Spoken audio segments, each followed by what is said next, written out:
Opening day 2015, Kauffman Stadium is jam-packed, and who would have thought last year on opening day that we would be celebrating a team that went 8-0 in the postseason, first team in Major League history, and that a championship banner would be raised above the Royals Hall of Fame. There it is, the 2014 American League Championship flag next to the 1985 World Championship flag and the 1980 American League Championship flag.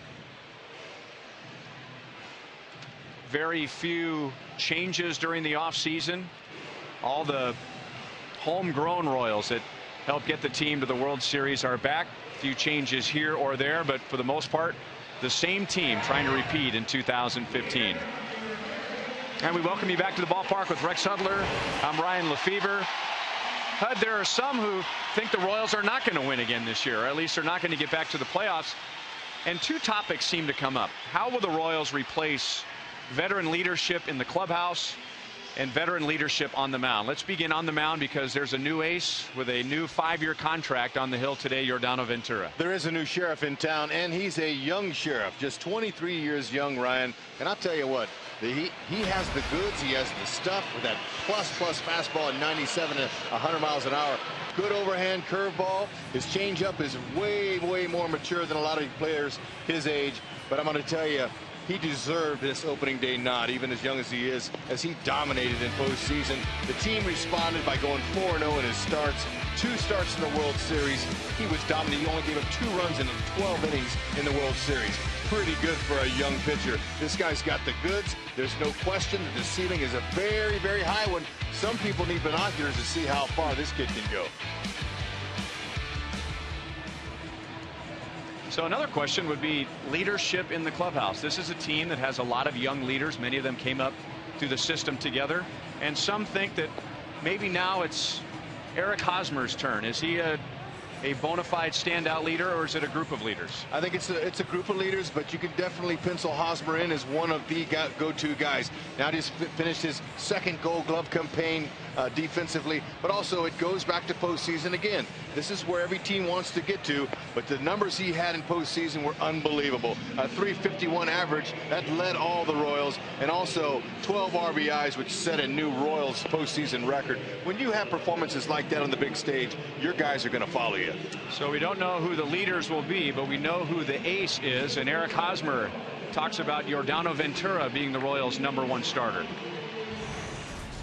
We're confident in Ventura being our opening day guy. You know, each year you go through a full season, you realize, you know, different teammates move on to different teams, and guys have different roles each and every year. And you know, Ventura came in last year as being a rookie, being a young guy, and just kind of see how he does and take it from there. And now, you know, we look at him as him and Duffy being the 2 top guys in our rotation, and not only on the field, but helping other guys in the staff, and really we look for those guys to help give the bullpen a day off, or give Wade and Holland an extra day's rest. And you know, that's just the reality of this game. You know, guys change teams, and guys' roles change throughout the year, and you know, we're looking at Ventura to be the guy that can go 1-4-7 in the postseason atmosphere. And with that, we are underway. The first pitch of the 2015 season, and Adam Eaton leading off for the Chicago White Sox. And speaking of 5-year deals, the White Sox gave him a 5-year deal in spring training. 2-0. I think, Ryan, you can officially turn that championship page right now. This first at bat last year is over. In baseball, there's a term they use: what have you done for me lately? And now getting squeezed perhaps by the home plate umpire Jerry Lane. So if you're the ace, you got to put one right in the middle of the strike zone.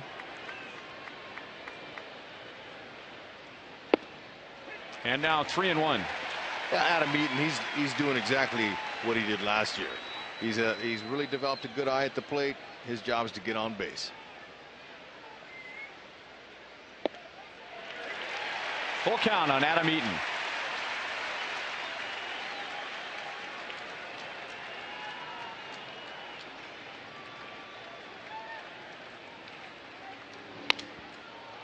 One hop out to Omar Infante, and with the sore elbow, he's tested right away and throws out Adam Eaton.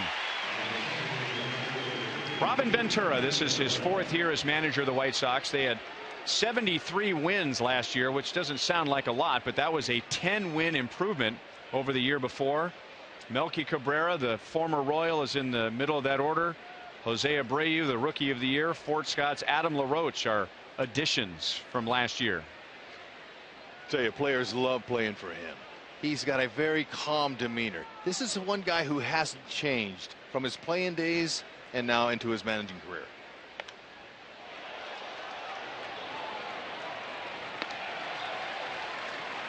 Royals showed some interest in Melky Cabrera, and why not? In 2011, in his 1 year in Kansas City, Melky Cabrera had his best major league season. And he's having a tough time catching up with the Ventura fastball. Especially after that first pitch, he looked way tardy on that. No, it looked like he didn't see it. Could be some visual difficulties out there with a overcast, misty type rain. After 8 straight fastballs, Salvador Perez, if anything, wanted that pitch down, and it was down and out of the strike zone. 23 years old. Hud mentioned it. He becomes the second youngest Royal to start on opening day. Steve Busby, 42 years ago today, was also 23, but 4 months younger than Ventura. And that's through the right side. The breaking ball stayed up. And Melky Cabrera has the White Sox first hit of 2015. Well, just about every statistician who went deep into the numbers defensively would say that the Royals were the best in the major leagues. And here's the Royals' Ford defense to begin this season. Better believe it. And how about this guy in this one? The Royals could easily have 5 out of the 9 Gold Gloves given out this one team. No question about it. That's the one argument you won't get from any team and anybody in baseball, is who has the best defense. Mike Mustakas out at second. So right on cue, we talk about defense. And Mustakas, Infante, and Hosmer turn 2 for Yordano Ventura.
To get the Royals to Game 7 of the World Series last year, and yet still hoping for a spike in offense this year. And here's the Royals batting order on opening day, presented by State Farm. And if there's one name or one position that might fly off the screen in your living room, is Mike Mustakas batting second. Yeah, that's been quite the talk here the last week of spring training. Ned Yost said, hey, look, with Alex Gordon's health and the fact that we're not going to be able to play him every day, we might as well go with a different character and a guy who earned it. Mustakas in spring training proved that he could hit the ball to the opposite field, could bunt, and could shorten up his swing and be successful in that spot. Now, it doesn't mean it's going to last forever, but right now, opening day, he's getting the nod. Last season, there it is, 162 games. He was the first major league shortstop to play in that many games during the regular season since 2007.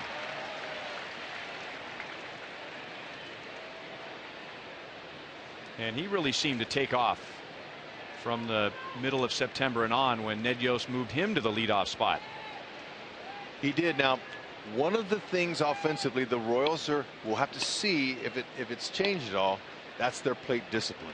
They've got to find a way to take more pitches. And so far, early in the spring training, they haven't shown that they're able to do that. That slider stayed up. Garcia in right field will make the play on Escobar.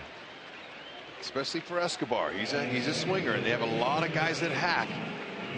And it's going to be important if they can get on base.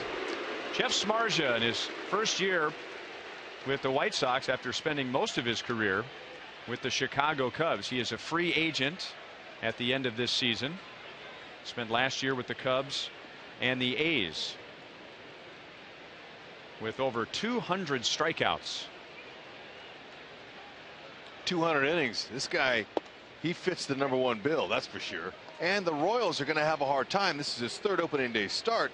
He's got a 15-inning scoreless streak with the Cubs the last 2 opening days, so they got to change that.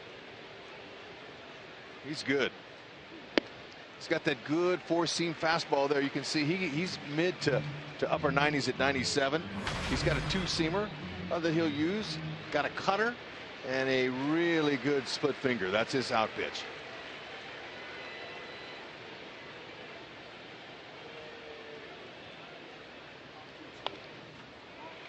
One and two on Mustakas. Let's go back to opening day last year. This right here stunned Mike Mustakas, and really the Royals.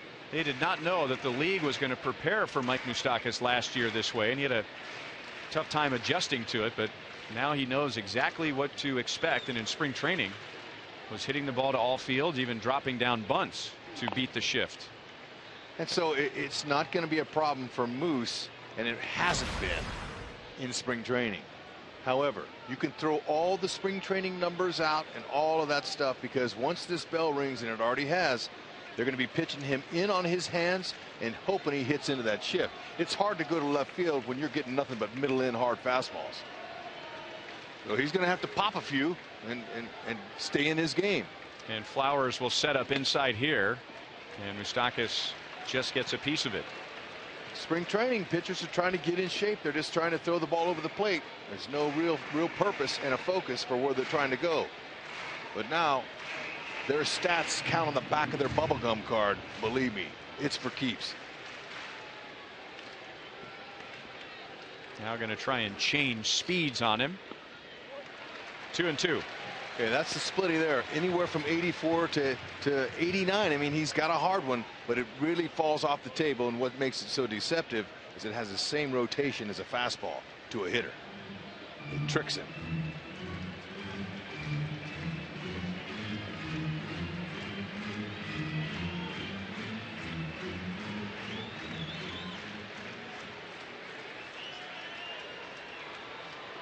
Now what will they do? Going to go off speed again. And Mustakas is out in front, and Samardzija has his first strikeout. As good as the Royals are defensively, the White Sox have been just as bad the last 2 years, down around the bottom of the major leagues in both 2013 and 2014. Well, you know, there's one rule in baseball that if you don't play by it, you lose. That's catching that ball. Now the outfielder Melky Cabrera there, they're hoping he's a big upgrade defensively. He's got a really good arm. Last 3 years he's had a lot of assists. You can see how many he had last year with the Blue Jays. He's a fine player. They're hoping that helps. And he played a good center field for the Royals in 2011. So the White Sox feel like they have a center fielder in Adam Eaton and a center fielder in left in Melky Cabrera.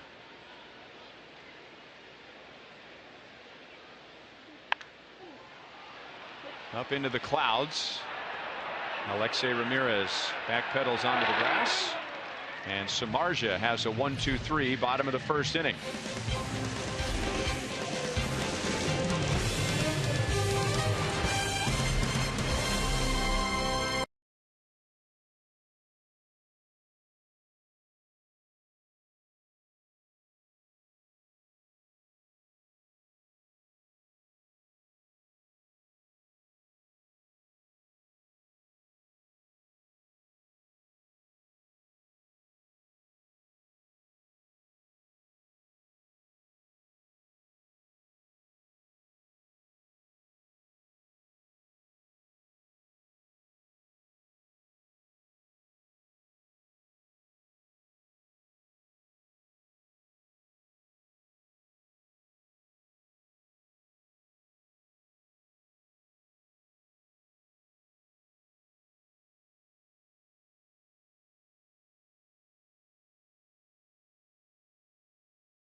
back at Kauffman Stadium, Joel Goldberg behind home plate, and these fans, they have been waiting for this moment really since Game 7 of the World Series. But for the players, they needed that break.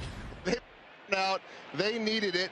Yordano Ventura, well, he only needs one pitch to retire Adam LaRoche, the newest Chicago White Sox first baseman. But as far as the players, they needed to unwind. They needed to get away. They were worn out mentally and physically. They've built back to this point, and trust me, they're ready today. Rusty Kuntz, the coach, always upbeat.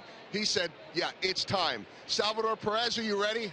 I am ready, Papa. These guys, they know that they're naysayers, not here in Kansas City, but around the nation, and they are ready to defend that American League crown. Thank you, Joel. Yeah, it seemed like a very long spring training this year, like after a week to 10 days. I mean, let's get this thing going. All the players, as most teams are these days, showing up in shape, ready to go, waiting for the pitchers to have time to extend their pitch counts. But I got the feeling that these guys did not need 4 weeks of games to get ready for today. Brian, new commissioner in baseball is really concerned with the youth, the audience, and the shortening of the games. Maybe they should think about shortening spring training games, because you mentioned it. It's a different era now. These guys come in with 6, 7, 8, 9% body fat. They're ready to go. It's no more training anymore. It's spring timing. Ooh. Not what Ventura wanted to do on an 0-2 pitch. Yeah, no more spring training. It's called spring timing, if you ask me. That's a fastball. 0-2. He's going to try to come in now. He let it go, and that's why you wear that elbow pad, or some guys do. That'll make a few folks in the White Sox organization cringe, as Garcia very early last season went down with a shoulder injury and only played in a little over 40 games, but he appears to be all right.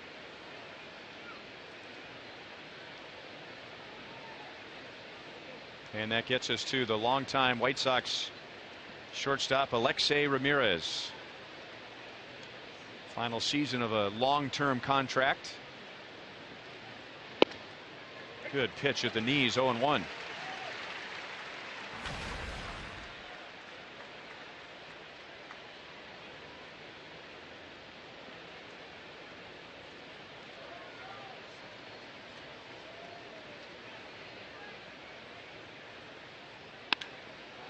Drilled to the gap, and Alex closes the gap.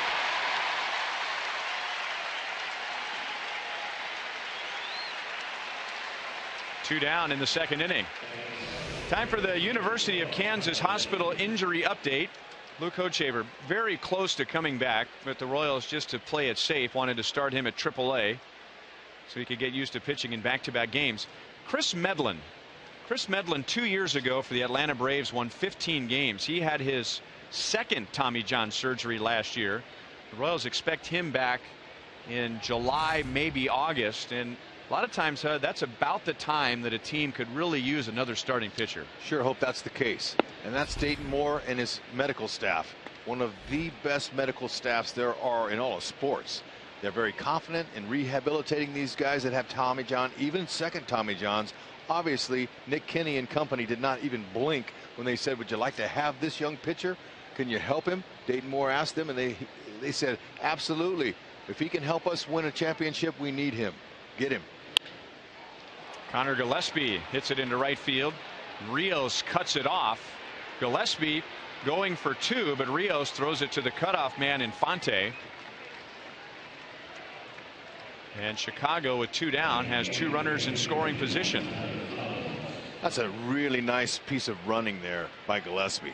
He's a solid guy, had career numbers last year, got to play a lot for the White Sox. But look at that. That's a pitch out over the middle. He loves a fastball. He's able to pull it, but he never even thought about stopping at first base.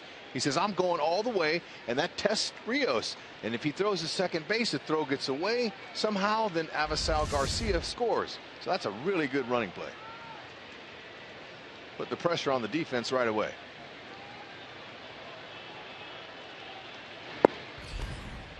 Down and away to Tyler Flowers. Remember, 2 years ago we opened in Chicago. James Shields and Chris Sale. It was Tyler Flowers' first year as the everyday White Sox catcher, and he homered off of Shields, and that was the only run of the game. A strike, and it's 1-1. However, he hasn't quite been what the White Sox thought he would be with the bat the last 2 years. No, he typically is a fast starter. And some guys are fast starters. But in this game, it's not how you start, it's how you finish. Flowers a career .269 average hitter in the month of April. So Ventura has a chance to help himself right here.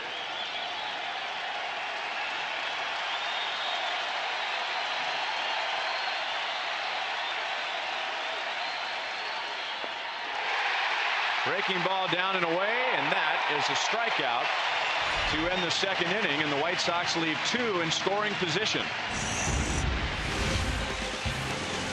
Oh, Uncle Charlie is working early. Nice out pitch.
Here's our good buddy Dean Taylor, and we'll have some time to talk about him sitting with his wife Susan. First of all, he is the first in the Buck O'Neil legacy seat of 2015. Dean just retired from a full-time position with the Royals, as Eric Hosmer is almost nailed by Samardzija. Dean was the Royals vice president of baseball operations and assistant general manager. He spent 39 years in baseball, in Major League Baseball, 2 different stints with the Royals. He was in the Dodgers front office, the Reds front office. He was the general manager of the Milwaukee Brewers, also spent time in the commissioner's office in New York. So today he gets to be a fan in his first opening day of retirement after 39 big league seasons. Congratulations, Dean. What a run. Pretty good way to end it, too. Seeing the Royals win that American League Championship.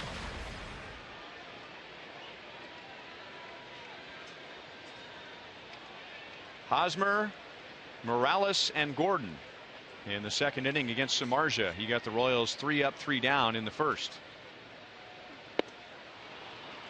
Okay, hard slider. Slider, cutter. He's got a nice cutter. He's got good. Both of those are good pitches, and he really worked this offseason and in spring training on working the cutter to both sides of the plate. And that's what that was to Hosmer. There's a little bit of a difference between the slider and the cutter, but he's staying in with it. Abreu will go to the bag. 1 down. Well, when you measure him head to toe, Hud, it takes a while. He is 6'5" and about 225 pounds. Yep, he's a beast. He's a tremendous athlete. Look at that, how he hides the ball. Turns his back to the hitter, and here it is. That's what hitters are trained to do at this level. Pick up the release point. And when the pitcher doesn't show it to you and he hides it, he turns his back, it's here it is, hit it. And when you got 4 pitches coming out of that release point, makes it even more difficult to square up.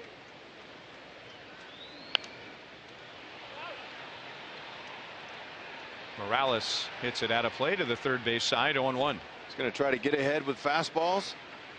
And then when he gets ahead, he's going to finish off like he did with Moose. There's a split finger. You see, he splits the ball in between the index and middle fingers, and the ball has some dipping action. Now, that one stayed up. Typically, that pitch is designed to be down around the dirt.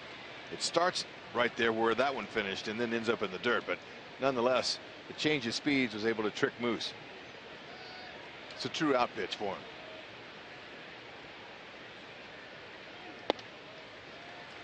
One and one on Morales. You got a chance to see a lot of him when you were with the Angels and nearly won the American League MVP in 2009. Kendrys Morales is going to surprise a lot of people with his ability to hit. Now they may not know him a lot here in these parts, but look at from both sides of the plate, he's going to give you a full rip.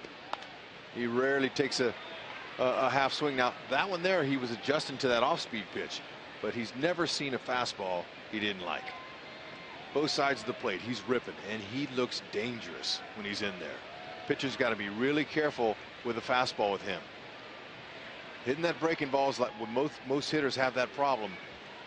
Morales is going to have to just try to fight off, but here it comes. They're going to throw him at fastballs. He did there, stayed down. He was one of those players who gambled with the market last year and didn't sign until very late with Minnesota and was playing catch up most of the regular season. Well, he was not going to allow that to happen this year. He had far and away the most at bats of any Royal in spring training this year. If he wasn't the Royals DH one day, he was the first baseman the next day. You can't do it, but it's almost like he was trying to make up for some lost time. No, but they tried to give him as many at bats as possible to get him back in that really good form that you mentioned, like when he was with the Angels. But you know, it's very possible that he can have a season like that. He's had a full spring training, 70-80 at bats. Ooh, sounded like it might have hit his foot, but I guess it didn't. So the thing for Morales is going to be lay off of those pitches just like that one.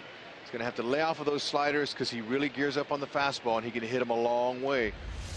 But this is really good here. Well, I thought it might have hit him with the sound, but it just missed his back foot. Now, Samardzija, he loves to challenge guys. Let's see if he does here. By challenging him, that means still that fastball. And he did at 93.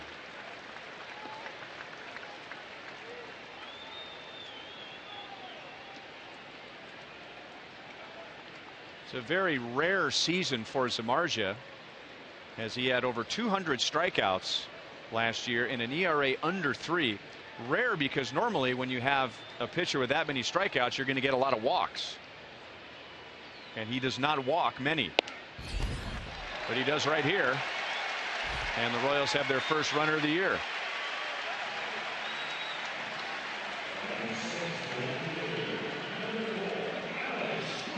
Well, you can enjoy one-of-a-kind experiences here at Kauffman Stadium with our Royals Memories program.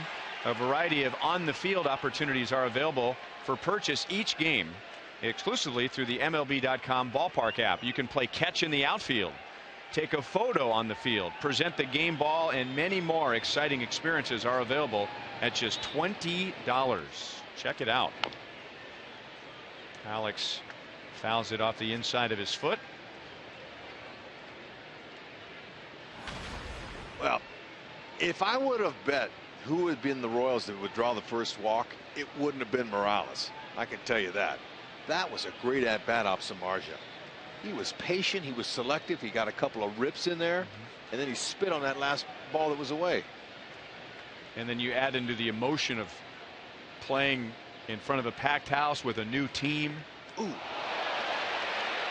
Well, if I had to pick who would get hit for the Royals for the first time this year, I think I'd pick Alex Gordon. There's his wife, Jamie. Ouch. And I hope she's not sitting next to anyone related to Jeff Samardzija, because Jamie has her game face on. Yep, folks, players do a great job of masking the pain, because that hurt. Right above the knee, it looked like. And hopefully it didn't hit him on the knee. Let's see it again. Fastball. You can tell by the rotation. And Oh, that's right on the thigh. No matter of fact, you better take a look at that ball and check it for a dent, because you can't hurt him there.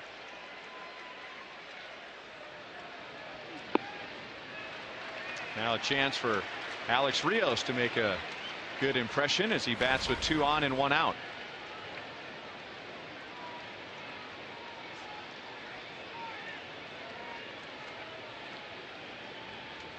Four home runs last year for Rios, and then the baseball world found out that he was bothered by a bad thumb and a bad ankle for most of the year. Those are some of the baseball injuries that are sometimes hard to comprehend when you think of grown men playing a sport like this. But a pitcher with a fingertip issue or a hitter with a bad thumb, that's like throwing half a player out there. Great Hall of Famer Frank Robinson once told me, if you don't have your hands as a baseball player, you aren't a player. Good spot there by Samardzija. Rios was looking fastball, 2-0 count. He threw it down below the knees. Pitcher's pitch. Good spot.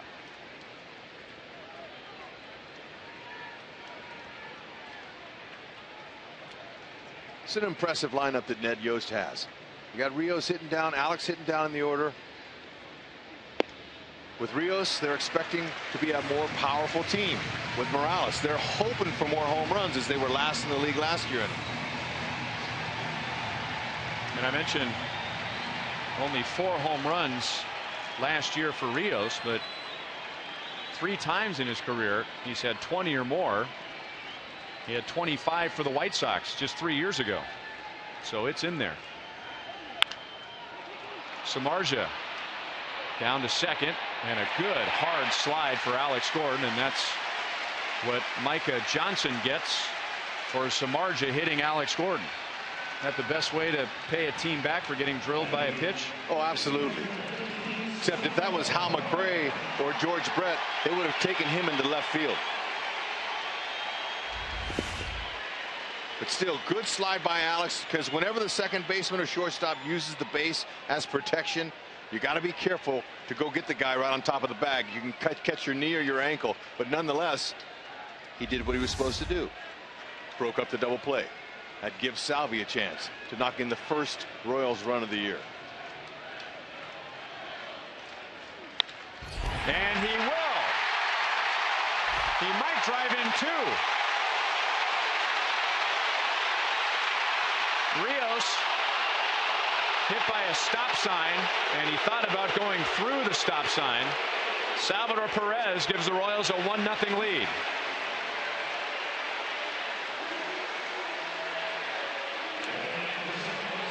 There you go. That's Alex Gordon breaking up that double play, giving Salvi a chance to take this fastball right on the outside part of the plate. That's money for Salvi. How about that? Salvador Perez shortening up his swing, saying, look, I just want to get a run home. Morales kicks the bat away, and I think that Jershely should have let him keep coming no matter what. It was 2 outs. Hey, look, the crowd's already up. Why not give him a chance to score? Didn't happen. Now we'll see if Infante can pick him up.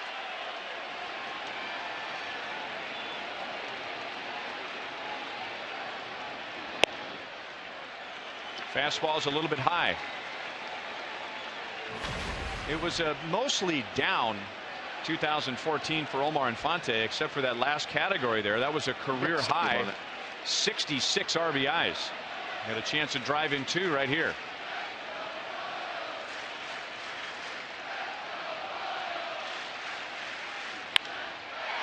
Toward right center field, and Adam Eaton will run it down. So the Royals get 1. It all started with a 1-out walk to Kendrys Morales, and Salvador Perez gives the Royals a 1-0 lead. Salvi. Pay dirt.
7. Throw it on my back.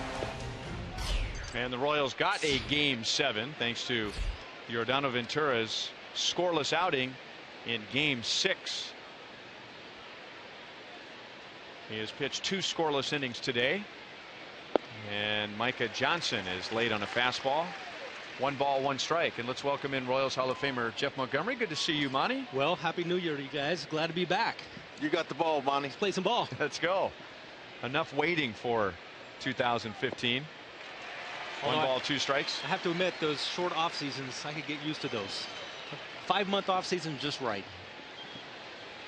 It was well worth losing what is normally a 5-month off season.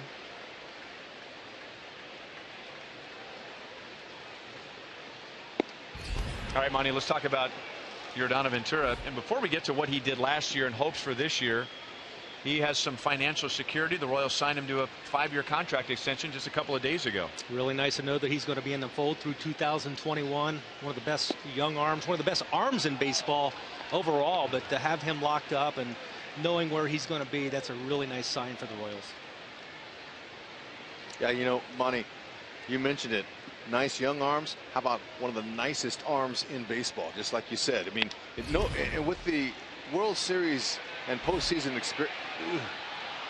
experience that he was able to perform in and perform rather well, shouldn't have any butterflies out there right now. No, he's right at home. He loves to have this opportunity, go out on an opening day and show what he's all about. And people talk about, that's a long time to give a guy that throws so hard, but I think here's a guy that's got that easy delivery, and I really like the mechanics that he features on the mound. So again, I think that's a great signing for the Royals.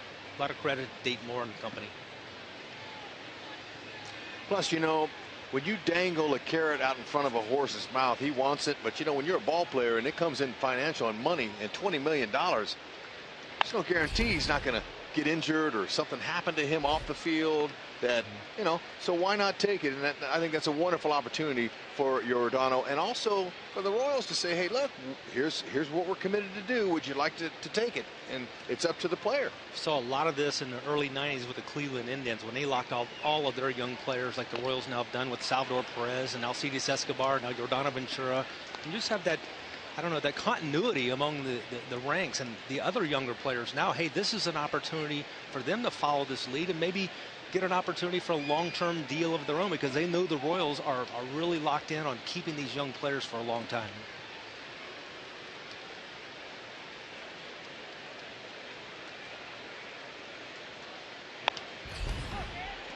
Still 3-2 on Johnson, who is making his major league debut. It was just spring training, but he had a couple of dazzling games against the Royals in Arizona. Very exciting player as the White Sox everyday second baseman.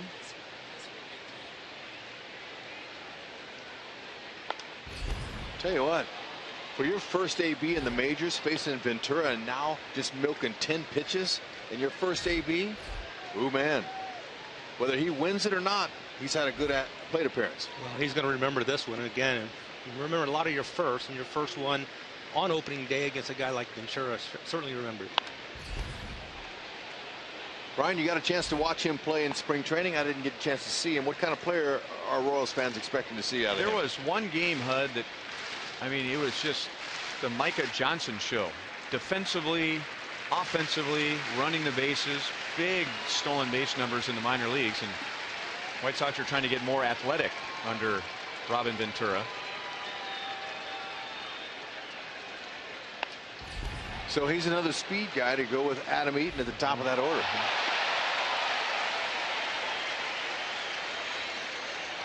He's got Ventura shaking his head.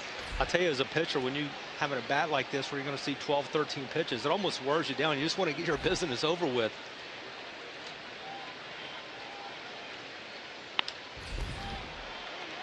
Tied him up, and Kane goes into left center field to get Micah Johnson. Well, it's 2015. We always have new devices, new technology, and Monty, let's take a look at a couple of Yordano Ventura's pitches using Fox Vision. Yeah, we're going to go back to Game 6 of the World Series last year.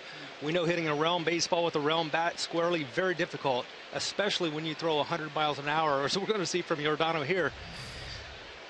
And it's really nice when you have more than just that fastball to go with it. And here you're going to see the breaking ball. Now here a little curveball after he's established a fastball right at the belt, and then he comes back to the curveball. That's almost unfair when you have that type of arsenal to feature against hitters, and that's what makes Yordano so good. And go back to when he got the strikeout last inning, goes to that curveball to get the big strikeout. Now Kane runs toward right center field for the second out.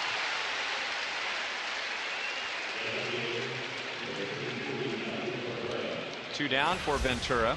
Academy Sports and Outdoors shows us our leaderboard for today, and here's Yordano Ventura among major league rookie pitchers last year. Best ERA, lowest opponent's batting average, and the most quality starts. Oh, and by the way, the second most wins and the second most strikeouts. Pretty nice resume for a guy that was a rookie last season. No, it speaks a lot about his stuff, number one, but number two, how mature he is at a very young age. And really, that's a credit to the player, but you got to look at Dave Island and his mentorship. Didn't get the ground ball, but he gets to the bag with some flair. That's right. Work on this every day, huh, Monty? Little pitcher's fielding practice. Little PFP from spring training. There we go. Get over there.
Play daily fantasy baseball for free on DraftKings.com with the official daily fantasy partner of Major League Baseball.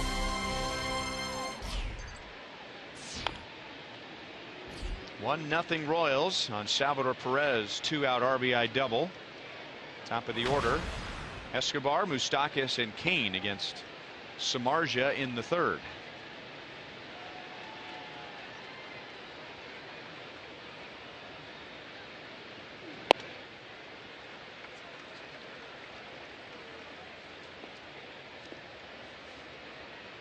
It's been somewhat of a misty type of rainy afternoon, even though it hasn't had real big raindrops, but that does affect the playing surface and the mud that gets on the cleats.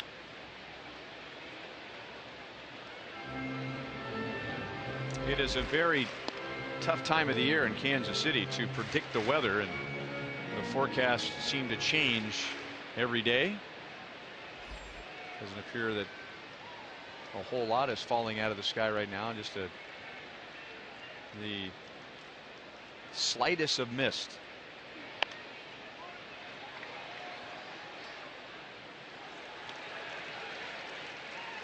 Ed Yost in the middle of September moved Alcides Escobar to the leadoff spot. 59 degrees at Kauffman Stadium. Not much blue in the sky, but plenty in the ballpark. And Escobar made it very clear this is not going to be a short-term switch in the batting order, at least in his mind. He has been wanting to lead off. His on-base percentage has been the only thing that has kept him from leading off. He hits the ball to all fields. He's a line drive hitter. He has very good speed. I mean, you'd like to have a guy like Escobar lead off if he can crank up the on-base percentage. That's going to help a lot, especially to get on there for the power that you can, let these guys have some RBIs and knock you in. Now, 380 total walks last year by the Royals. That was last in Major League Baseball. I mean, they had success. They were able to get on base and score 4.2 runs on an average, and that was good enough to get them where they wanted to go. But overall, you would hope that maybe they could, along the way, develop a little bit more patience. Into right center field, and the outfield was playing shallow. Eaton saves a triple by cutting it off, but Escobar is at second base with nobody out.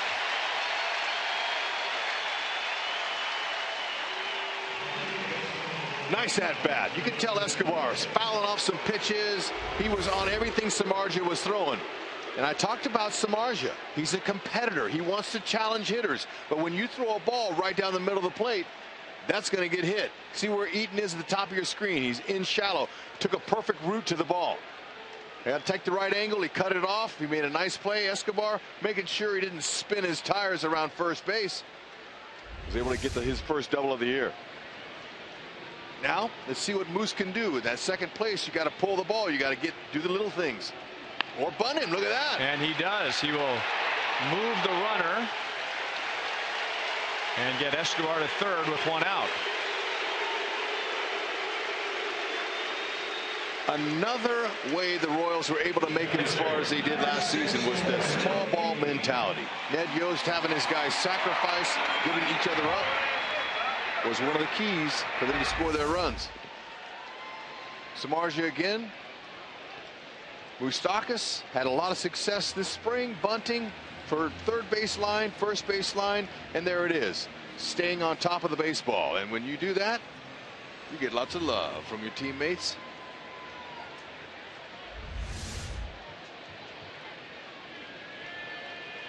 So now Ventura is going to bring the infielders in. Early in the game, doesn't want to give the Royals any more runs, especially with their dominant starter and dominant bullpen. Kane's thinking up the middle. He was not able to stop his swing. 0-1.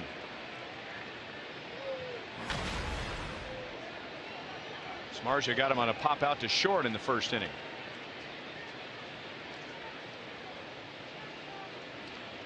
Lorenzo Cain, he works well in the third hole for the Royals. It's their brand of baseball. He stays short to the ball. They think he's going to end up hitting 10, maybe 15 homers, but he's not your prototypical type third place hitter. Line drive hitter, has the ability to knock in some runs. Last year with runners in scoring position in Kansas City Royals wins, they hit 291 as a team, but Lorenzo Cain, he was a strong 320.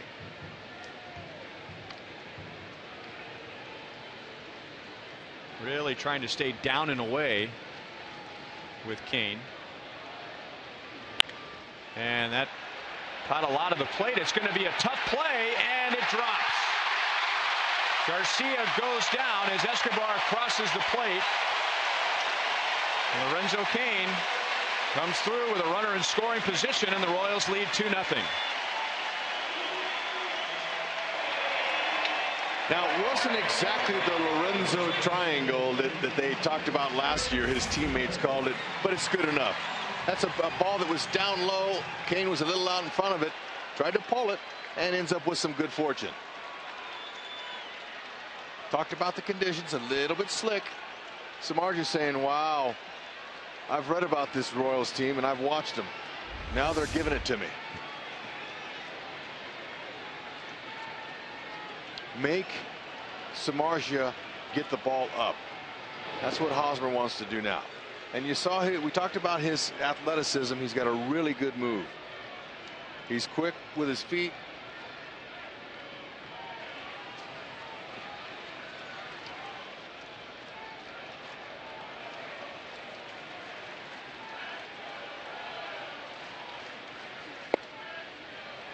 Inside to Hosmer. He grounded out to first in the second inning.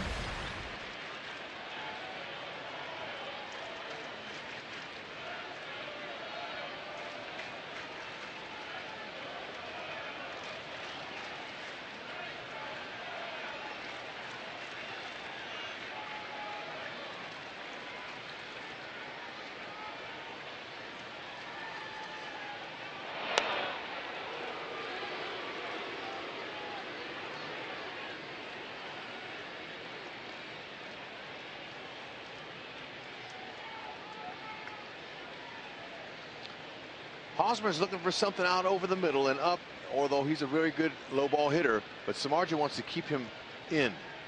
Kane got a good jump and steals his first base after getting 28 last year.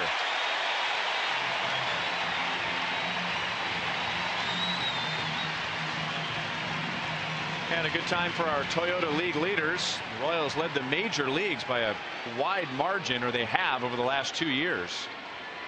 Second closest is a long distance second, the Texas Rangers, and it's first base coach and base running coach Rusty Kuntz who leads the way in that category.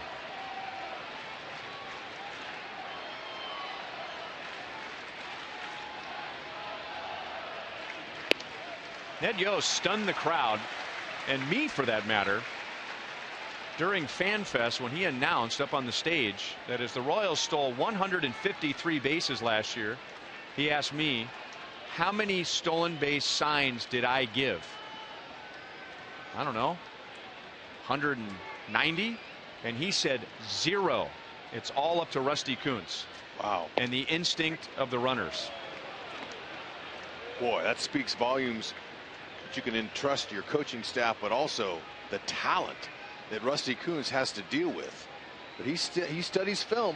He's at the ballpark every day working on an hour at least on the opponent's pitchers and what kind of moves they have. So it really works hand in hand.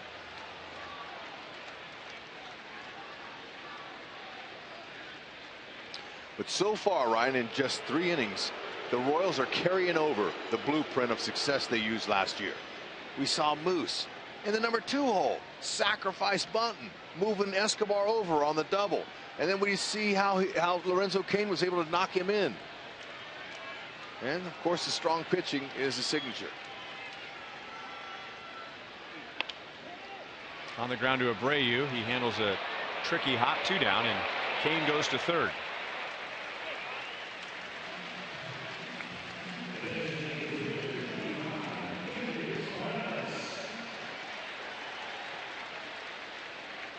So Jersley right now is getting on Lorenzo Cain a little bit about that hit. That's kind of how it goes. When you get to first base and you get a doinker type base hit like Lorenzo got, you kind of get a little ribbon from the opposing player and sometimes your coach. But that was a knock with a stake attached.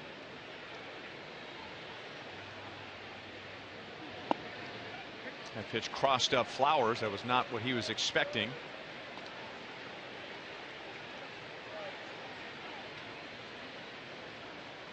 Not saying it happened here, but sometimes the catcher was so much on their mind they will just forget what sign they put down. Normally a catcher would go out there and say, hey, I was looking for something different, but maybe Flowers realized that it was his mistake. 1 ball, 1 strike.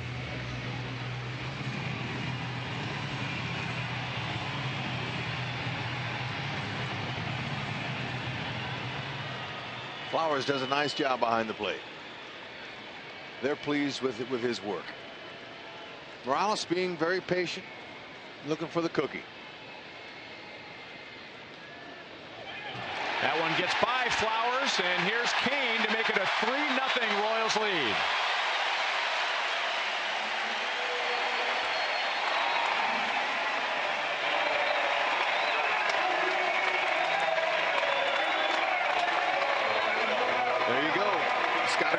Samardzija is watch for the ball in the dirt, especially when he goes to that split finger. And that bounced way out in front of Flowers. Nothing he could do. He tried to move his body in place to try to block it, but there's a split finger, very difficult now that he was offline with it big time.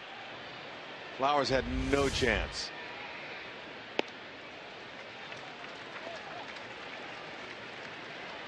Kane, just 2 at-bats into the season, he has a base hit, an RBI, a stolen base, and a run scored.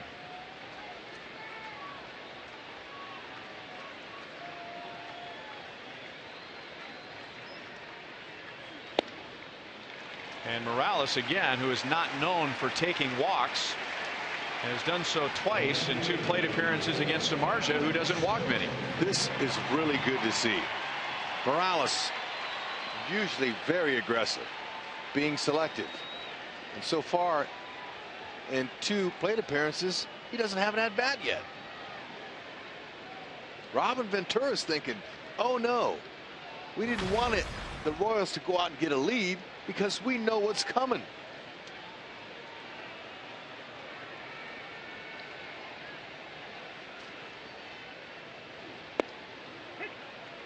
And if this brings back some bad memories for the Chicago White Sox, even though we're only in the 3rd inning, the Royals last year were 13-6 against Robin Ventura and the White Sox. That's the most wins ever for the Royals against Chicago. And it wasn't just last year, but the year before that and the 2 years prior to that. The Royals have 4 consecutive winning season series against the Chicago White Sox. Before that, well, you're talking about a decade of Chicago dominance over the Royals. That is dominance. New time, new team. Royals are very talented. 1-2 on Alex. He was plunked by Samardzija. Got him right in the middle of his right thigh with a fastball.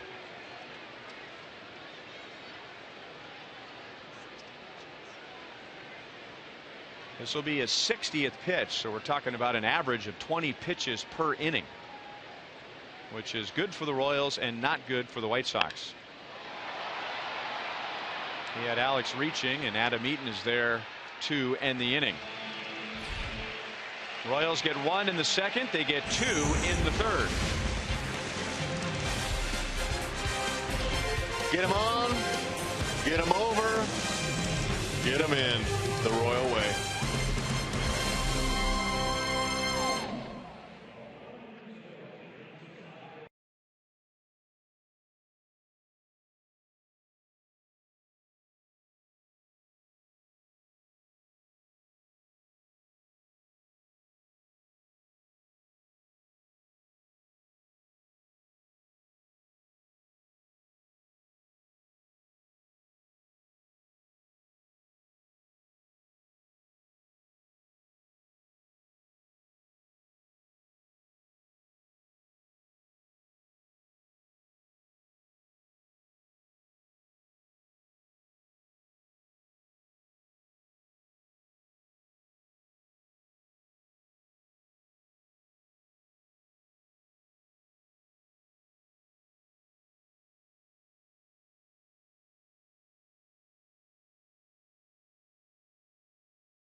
Three nothing Royals as the White Sox bat in the 4th inning.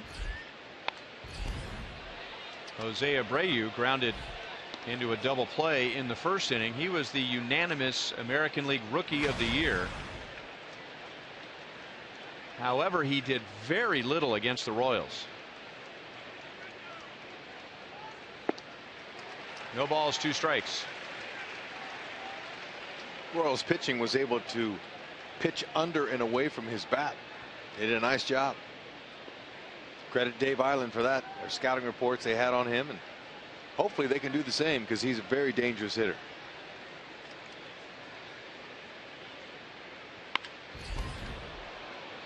Hit well the other way, but Rios is out there to make the catch. While we're talking about Royals outfielders, as Rios makes the play, your Kansas City Honda dealers bring you the most trusted player of the game, brought to you by the most trusted brand, Honda. Wow. I'll tell you what, you mentioned Lorenzo Cain's name here in Kansas City. You're going to get a lot of wows. But I can tell you, he and Alex Gordon, Aoki, those other guys, Dyson, they saved 93 runs last year for starting pitchers. Now, they can throw the ball too. 8 outfield assists for Lorenzo. But when you save that many runs for your pitching staff, that's going to accumulate wins. And that's exactly what they're looking for in big league baseball and any pro baseball. 24 runs Lorenzo Cain saved himself with that athleticism. And listening to former great and Royal Hall of Famer Willie Wilson talk about Lorenzo Cain. First of all, Willie Wilson said he's proud of the fact that he's wearing Willie's old number 6. But he talked about how much confidence that Lorenzo Cain gained over last season. How much he grew in one particular year. And Willie said sometimes that takes guys 2, maybe 3 years. But another key for Lorenzo was health. First 2 years in the big leagues, Lorenzo Cain had a hard time staying on the field. He ran into a few walls. He had a hip injury. He had a couple of hamstrings. He had some issues. Last year, he was health free. And look what he could do in his first full season staying healthy. And there's the changeup from Ventura to strike out LaRoche. That is Ventura's second strikeout. You got pitches like this off of that 97, 98 mile an hour fastball. It's unhittable. LaRoche, he's a fine hitter. He's got power to all fields, and he'll make a big difference in their offense. You see the circle change, same arm speed as a fastball, but that holding the grip like that and the ball back in your hand, it slows the ball down about 10, sometimes 11, 12 miles an hour.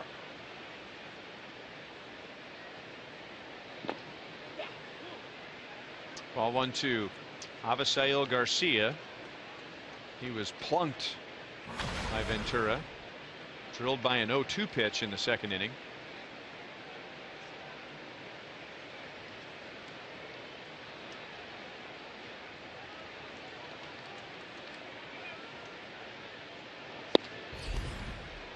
Two and 0.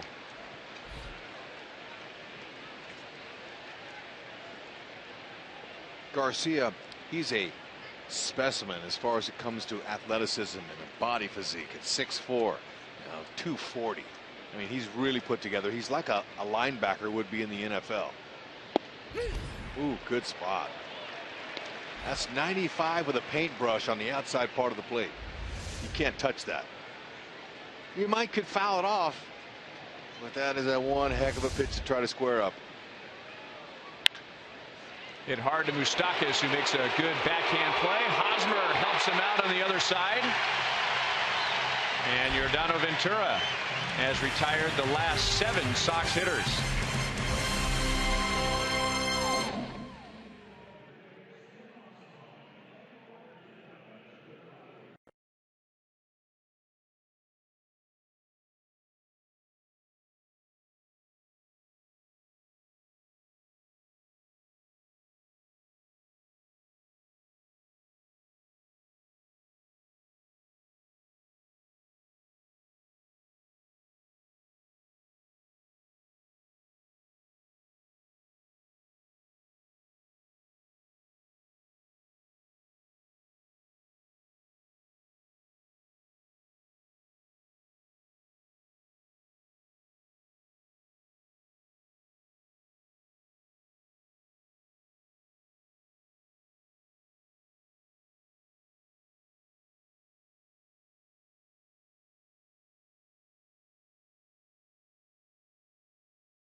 Fourth inning, reaching on a fielder's choice in the second. Salvador Perez drove in a run in that second inning. Lorenzo Cain drove in a run in a 2-run third, and then Cain scored on a wild pitch.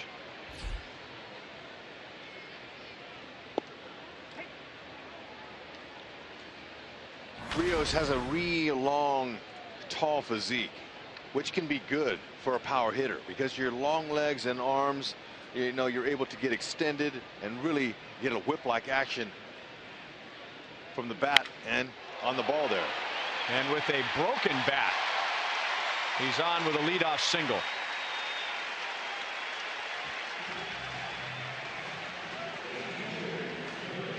Royals hope that Alex Rios will be a season changer for them this year. And let's take a look at our T-Mobile game changer back in 2013 with the White Sox. Hitting a home run against Aaron Crow and the Royals. And he can do it all offensively. One of just 5 active players at certain milestones of home runs, doubles, triples, stolen bases. 300 doubles, 50 triples, 100 home runs, 200 stolen bases. And look at the other guys: Carlos Beltran, Jose Reyes, Jimmy Rollins, Ichiro Suzuki. Some really good company. He's very athletic. Let's see if he can get a jump and go. He goes, and Perez hits it out to right field. Rios doesn't see it, so Rios running with his head down to second base and pays the price as the White Sox turn a double play. Just tells me that was a steal attempt and Salvi was just swinging at the first pitch, because if that's a hit and run, Rios is going to take a peek in. He's going to see what the hitter does with the ball, but it's a straight steal all the way, and a great jump too. Salvi, if he could have laid off of that, would have been a good idea. Then he can try to get him over there and score from second base on a base hit. Could see he didn't even look, but it was a good jump. Rusty Kuntz saying it's time to get back, but a little bit late. That really turns the inning around after the leadoff single, a double play, and now fly out to left field. And Samardzija faces only 3 in the fourth.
Avoid the lines. Order online with rapid pickup at delivery.panerabread.com.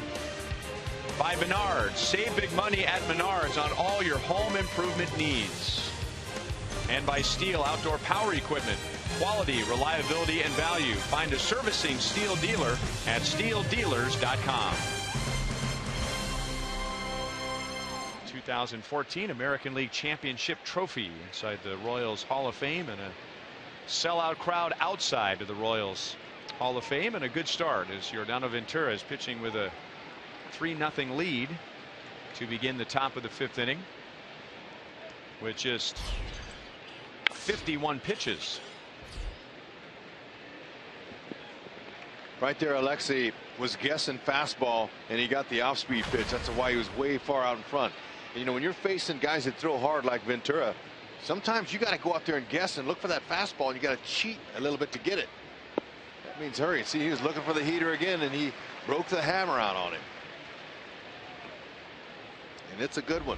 That curveball, you can see how he stays on top, pulls it down like turning on a lampshade. You just kind of switch it down like that. High fastball. Look at Alcides Escobar. First of all, how did Ramirez hit that pitch? And a great reaction and a great play by Alcides Escobar. Ramirez, he's looking off saying, all right, it's a long season. I'm going to take one of yours because you just took one of mine. Robbed him of his first base, potential base hit of the year. Great athleticism. That's the one thing that the Royals have over a lot of teams. Athletes. The good hands people, they play in the middle of the diamond. Great snag. That's all you can do. Try to hit it hard, but you're right, Ryan. I don't know how he was able to square that high fastball up at that velocity. Again, he was guessing fastball. But you have to look fastball on a guy like him and then adjust to anything else.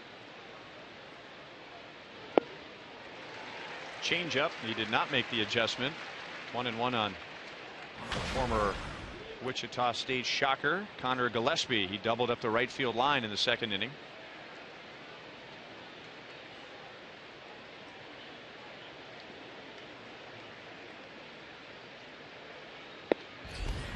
You know, even when Ventura is pitching out of the windup, it's like pitching out of the stretch. He starts with both heels on the rubber, but his first movement is basically just a move to the stretch position.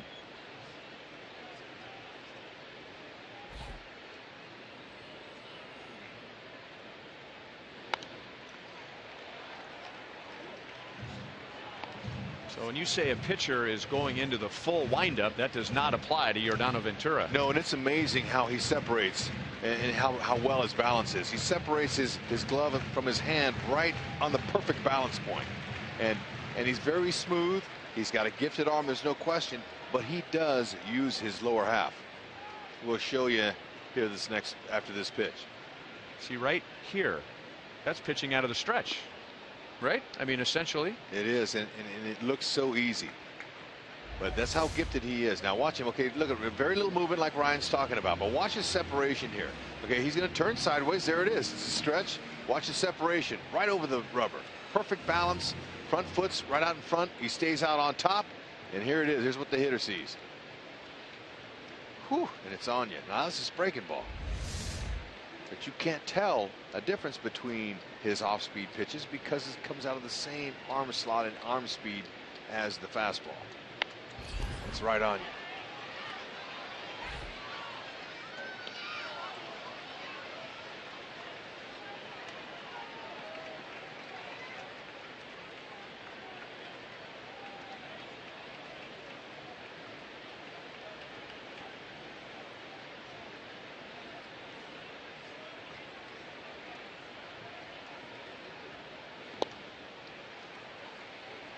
Gillespie is on with a walk with one out. That is Ventura's first. Well, students, we hope you'll come out to Kauffman Stadium on Wednesday, as Wednesday nights once again our student night and local music showcase presented by Inc. magazine. Mingle with your friends, enjoy food and drink specials exclusively for students in the outfield experience while listening to live music from local Kansas City bands. The first one is in 2 nights, featuring music from one of HUD's favorites, Katie Guillen and the Girls. Hey, I'm glad Katie's coming back. They've got a good drummer. They can bring the tunes, folks. Come on out. Let's see you. We can watch you all the way up here from the booth.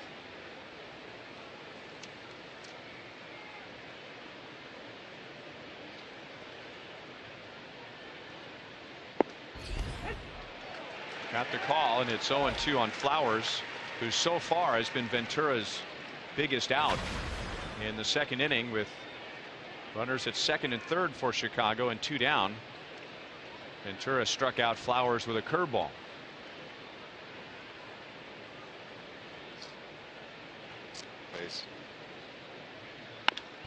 This time going with a fastball with 2 strikes. Infante to Escobar.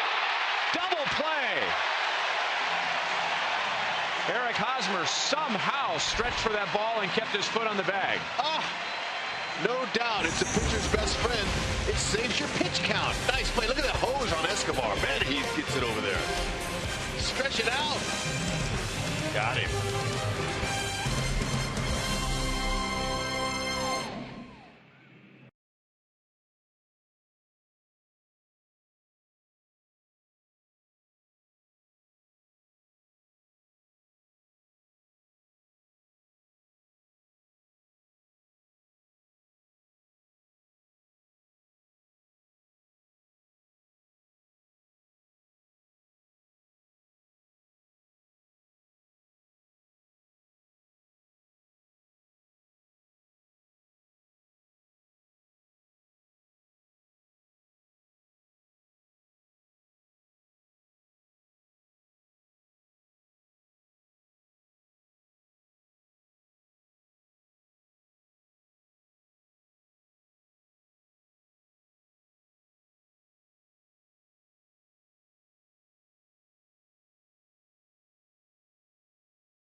Handed out, and one of those rings went to one of our favorite Royals in recent years, Bruce Chen, who's looking dapper, all dressed up. And here, how about being down there with your former teammates and getting that ring? What was that like for you?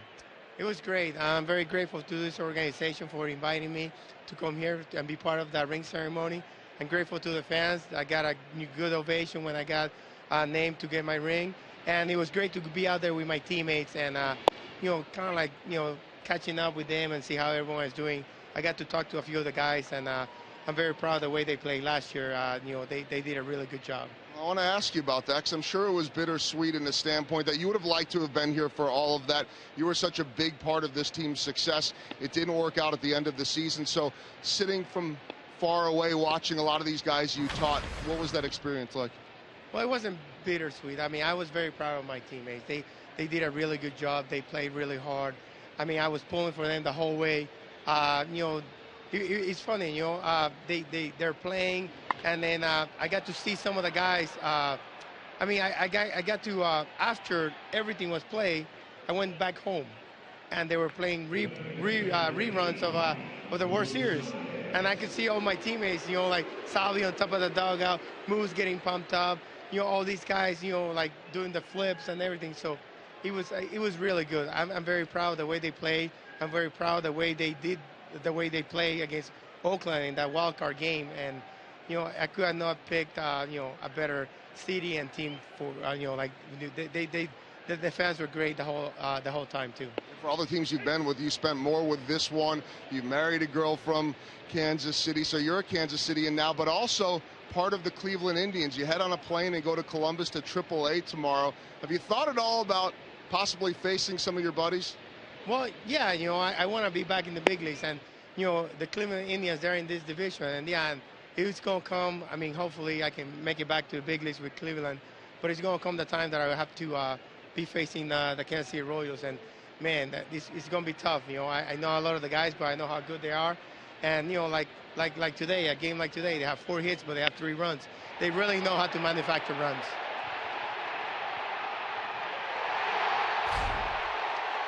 Well, there's the home run of the year, Mike Mustakas. Yeah, but the most impressive thing was he's an opposite field home run, and that's really going to be tough.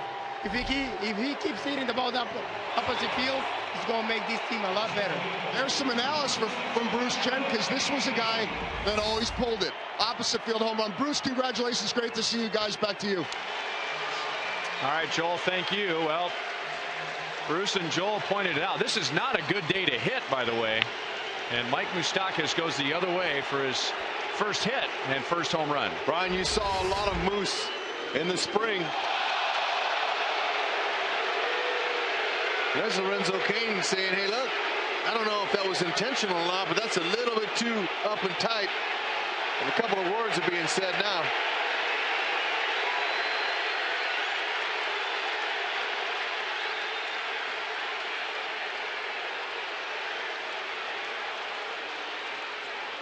Well, intentional or not, it always looks bad. It always looks suspicious when the next pitch after a home run drills the next hitter. Yeah, and the previous pitch before this one here, it was a ball in the outer half of the plate that was a cookie, and it was a ball that should have been hit hard. And Moose said, you know what? That's not right. These guys know when somebody's throwing at you. But for Mustakas to have his first hit, a home run to the opposite field, that tells me he's going to have a solid year. Now, Donnie Cooper, longtime pitching coach for the White Sox, he's not real happy with Samardzija. He's telling him to keep his composure. And he wants to keep the White Sox in this game. It's just the 5th inning.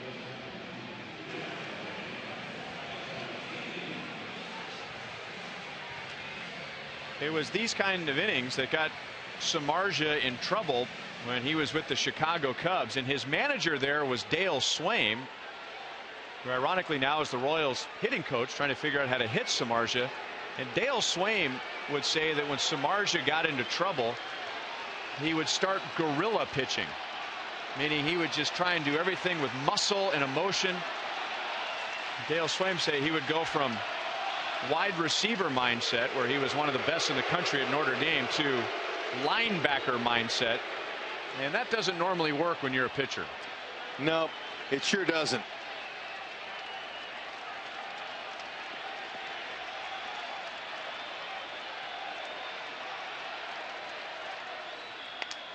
Hosmer cracked his bat. Johnson bobbles. So the White Sox get the second out, but they do not get the lead runner, and Cain's in scoring position. Yeah, you know, Ryan, it's hard to control your emotions, especially when you're a football player. Sometimes that can backfire in the sport of baseball. Samardzija, he talked to the media about playing football. When you hit the crossroads of a game or a season, you know, you can always just push more and play a little harder and run a little faster.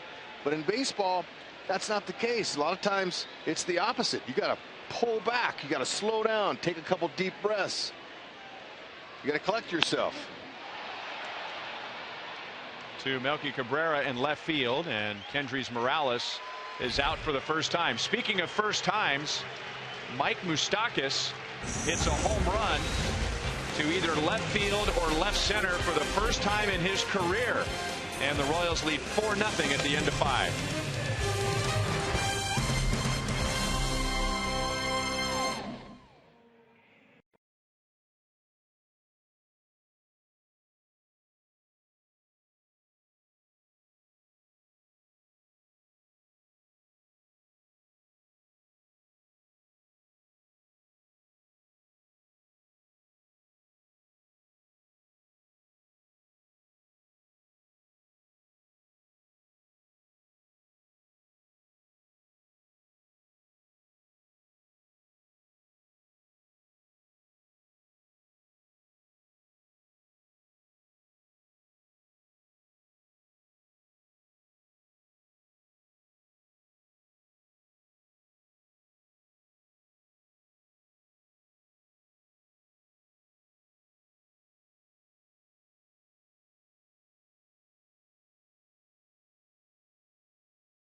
Mustakas. The Moose is loose again. 2-strike home run that breaks the tie.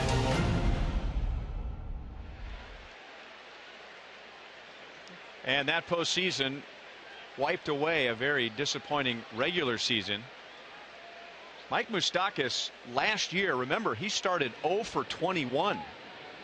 This year he started 0 for 1 and then hit a home run, and that's notable because last season the Royals went 8 games before they hit a home run, the longest drought to begin a season in team history. So hopefully that's a sign of things to come. A good season for Mustakas and not having to wait around for the power.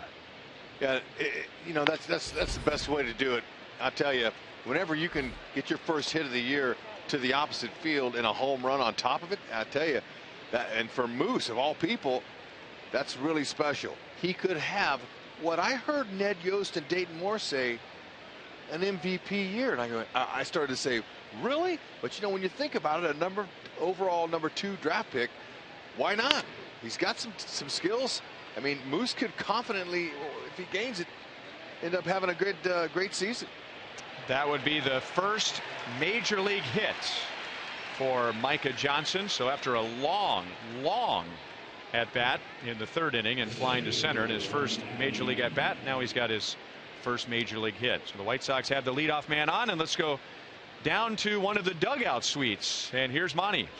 And guys, you never know what you're going to see when you come to a ball game. But last year in the playoffs, we had a chance to see Mike Mustakas do something very special here on the third base dugout suite. Goes over the edge, and it's going to be actually celebrated this June 20th with a bobblehead, which I'm holding here. Should be a lot of fun for everybody in attendance that night. I've never seen a bobblehead even close to that before, but that's great. I had heard that they were going to give away that bobblehead, and I tried to imagine what it would look like. How do you create a bobblehead of a guy falling into the dugout making a great catch? But that's pretty good. Well, this is a great rendition. I remember this vividly, and I'm sure everyone who watched the game will. Moose is doing something special again today. Great to see it carry it over into the regular season. Better believe it. The sacrifice bunt was pretty special. How about that pickoff move? That's nice. But you know what, Monty? Moose, I was telling with Ryan, he could go off and have a monster year this year. He's confident now. He's got all that failure stuff in his back pocket, and that's all in the history. Monty, is anybody in that dugout that was there when he made that catch? I've not found anybody who has been here. I'm sure that a lot of people may be able to fib a little bit and let me know that they were. Well, Micah Johnson gets his first big league hit, and then he's picked off for the first time as a big leaguer. Wow. I mean, you would think that Johnson would have figured out that Ventura's got a good move after that first one, but this second one, oh, his feet were so quick he couldn't see it. By the time he got back in the location when Hosmer threw that or put the tag on him, oh, perfect pickoff attempt, and got him.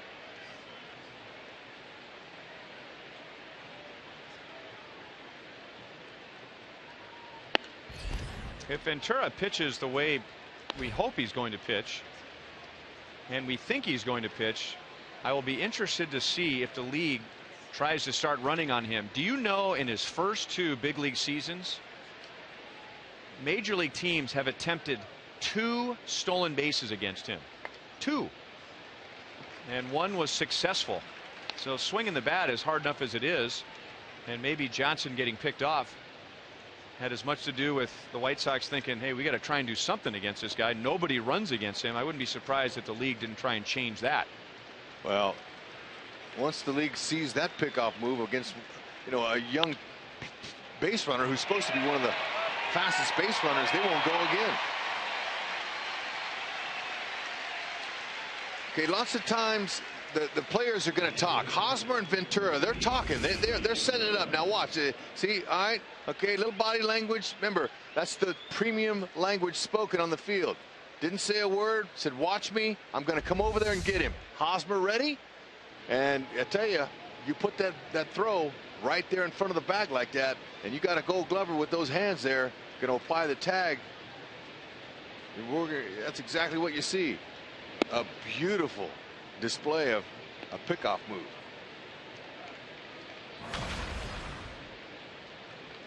Cabrera has singled and grounded out to first. That'll be out of play.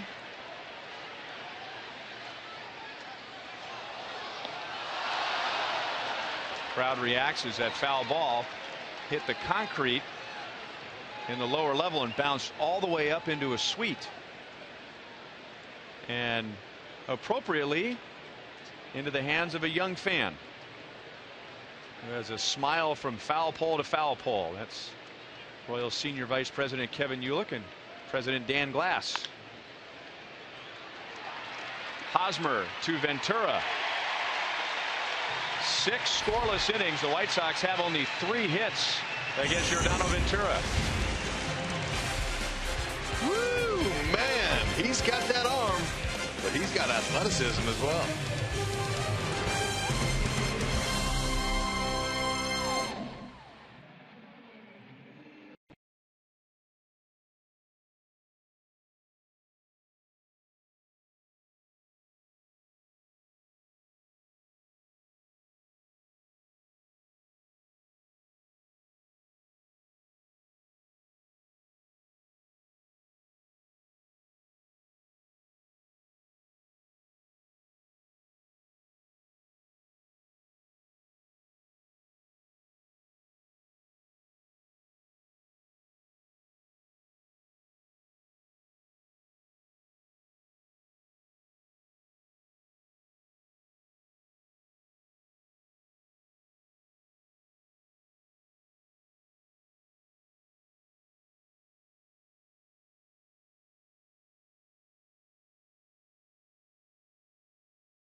One in the second, 2 in the third, 1 in the fifth.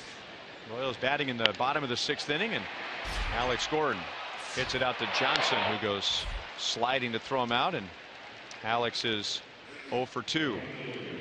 Good start for the Royals. Ryan Lefebvre with Rex Hudler, and opening day, it's kind of like the first day of school. You know, you get a new outfit, wear some new clothes to school for the first day. Better believe it. Jennifer let you leave the house with that tie on, huh? Rhino, look, when I picked out my outfit today for opening day, I want to make sure I had some pink in my tie, because it's Mother's Day? No, it's congratulations to you and Sarah. Aww. Your 4th child, and you finally got a little girl, Callie Rose. Congratulations, partner. This tie is all about you, man. Way to go. To go with those 3 beautiful young boys you have, you've got yourself a sweetheart. Callie Rose. Thanks, Hud. And she does a lot of that so far. Oh, way to go, buddy.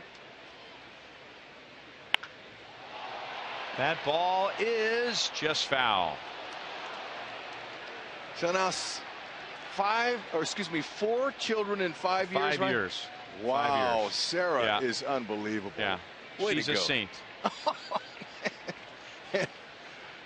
And I haven't been pregnant once in those 5 years. Congratulations. Oh, way to go, buddy. I guess everybody's doing okay. They're doing great. Yeah, thanks for asking. She's been a dream little baby so far, and her older brothers love her. Can't get enough of holding her and kissing her, and couldn't ask for anything more. I appreciate you saying that. Thanks to the guys in the truck for putting the picture up on the screen. 6th inning is our Sonic Slam inning. Our contestant is Kim Horn from KCMO. If the Royals hit a home run in this inning, Kim wins $100. Of course, if the Royals hit a grand slam out of the park, Kim wins 25 grand from Sonic and the Kansas City Royals.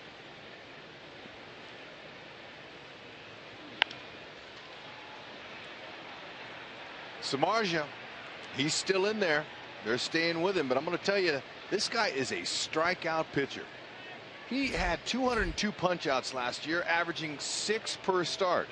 Now, we've talked about the Royals offense, how they've taken that page right from last year onto this year, and they're playing their game. Sacrifice we've seen a homer, we've seen some small ball, and they're leading 4-0. They've only struck out 1 time. Shallow right field, and Garcia will play it on a bounce. Alex Rios in his Royals debut has 2 hits so far.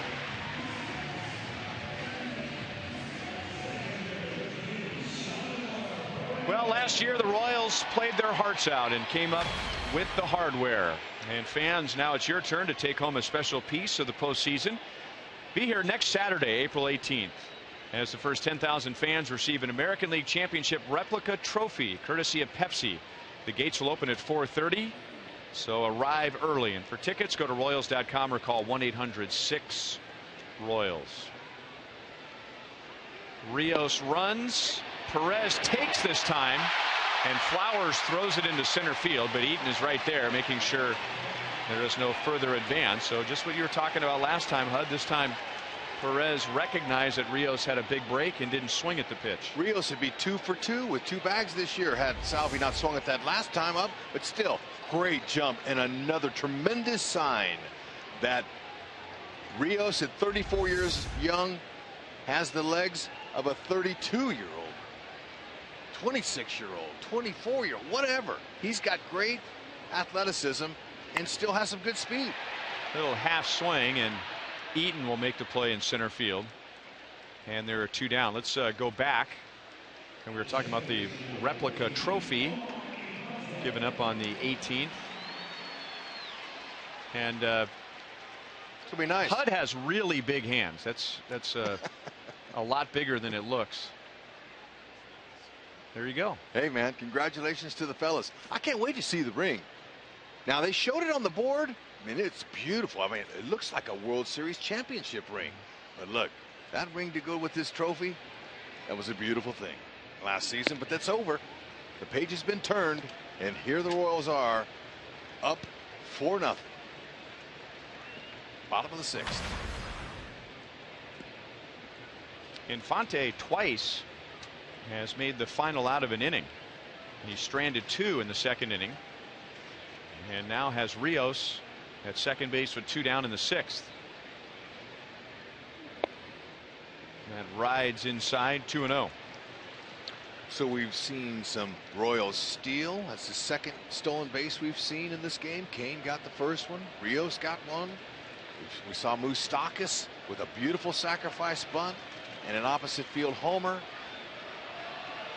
We've seen a lot of the magic that these fans witnessed last season here, and a nice carryover game to open the season this year. And strong pitching by Ventura. He's cruising. He's only given up 3 hits. No runs to the White Sox. Green light all the way. 4-0 lead. Go for it. Well, it looked like he wanted to swing if he got the pitch he was looking for, and Samardzija put it right over the outside corner. Anyway, I was talking about Samardzija. You know, he's a strikeout pitcher. Only 1 Royal has struck out today, and last season the Royals struck out the fewest in all of baseball, just 985 times. This is a team that puts the ball in play. They pressure defenses, and they're the same team as they were last year. Wow. Can't hit it any harder than that, but he hit it right at Gillespie at third base. So tough luck out for Infante. And at the end of 6, the Royals lead 4-0. Yordano Ventura and the Royals getting their championship rings before the game today, and now playing well against the White Sox.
4-0 Royals, and Yordano Ventura has only allowed 3 hits in his first 6 innings.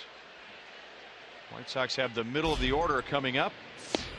Jose Abreu, and it's the 2nd time he has led off an inning. That's when you want to see him, with nobody on base.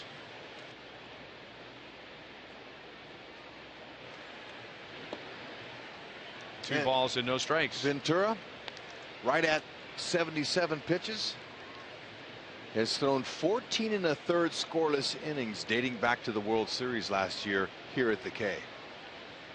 So the magic from that mound last October is still there. That's off the end, but it's in the seats. As I said, if you want to face Abreu, that's when you want to face him, with nobody on base.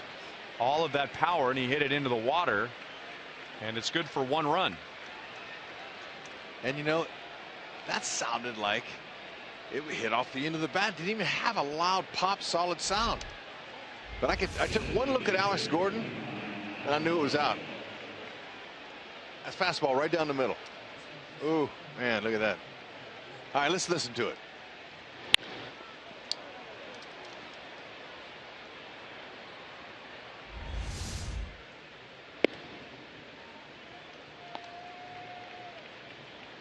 Abreu hit 1 home run, and it wasn't until the last weekend of the season. 1 home run and had only 5 RBIs against the Royals last year. He hit .226 against the Royals last year.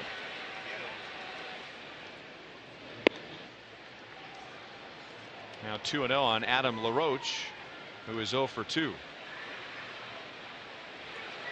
Abreu did. He finished in the top 5 in each of the 3 Triple Crown categories. So top 5 in the American League in batting average, home runs, and RBIs, and that is a frightening sight.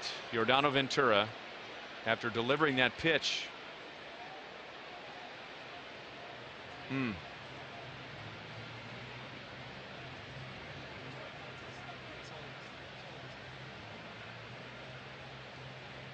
maybe his wrist.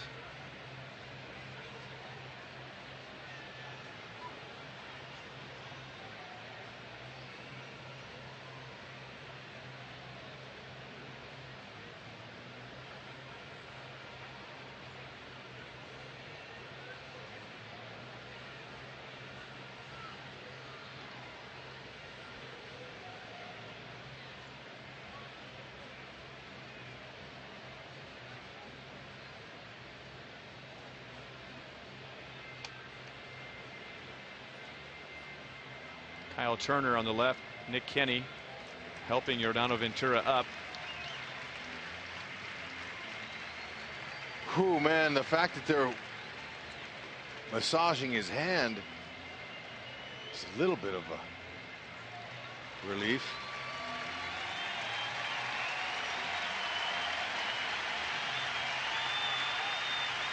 Well, of course, we don't want to speculate because we don't know, but it's a bit heartening to see so many smiles out there. Right? I mean, ooh. Everything looks good.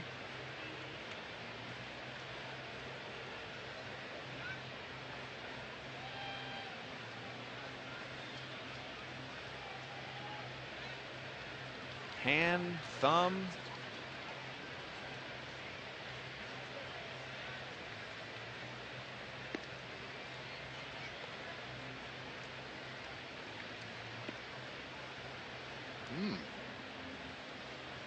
Is it a cramp?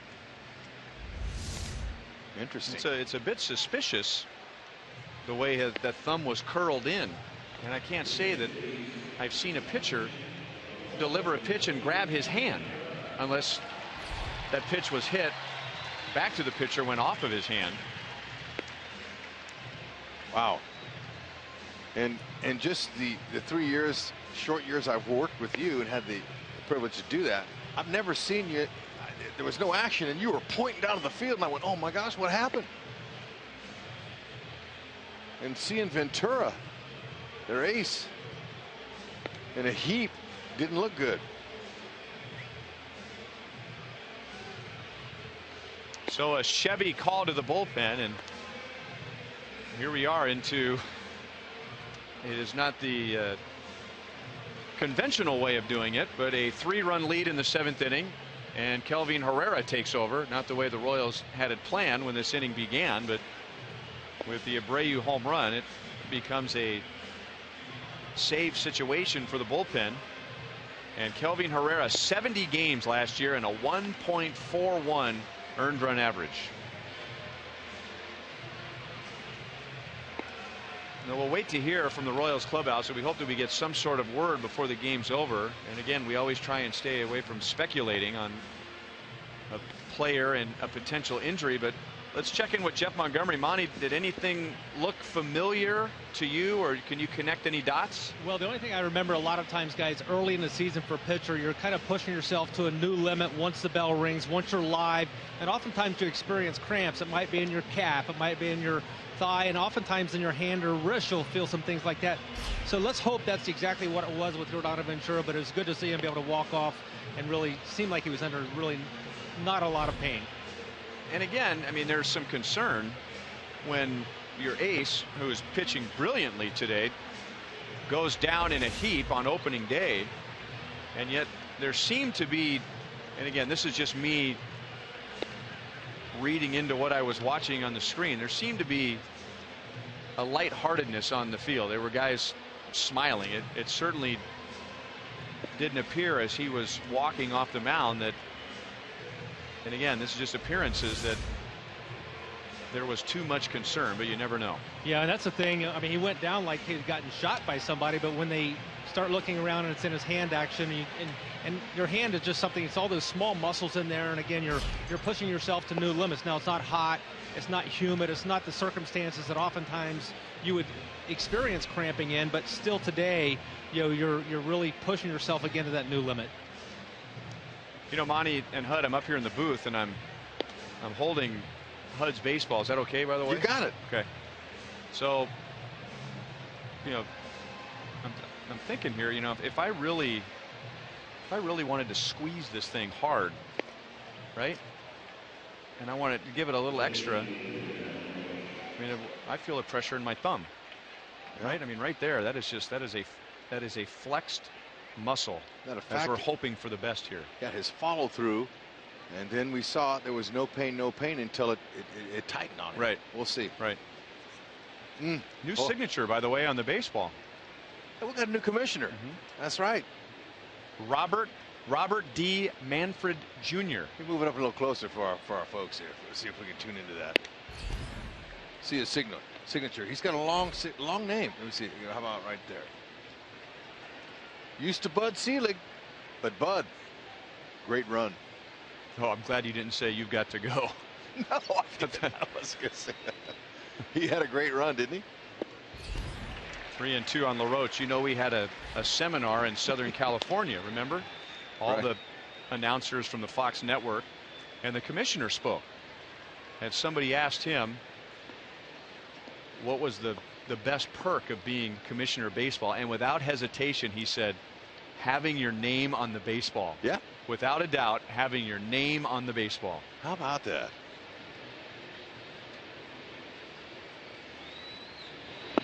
Herrera comes back from 3-1 to strike out LaRoche. Got him to chase one out of the strike zone. One down in the 7th inning.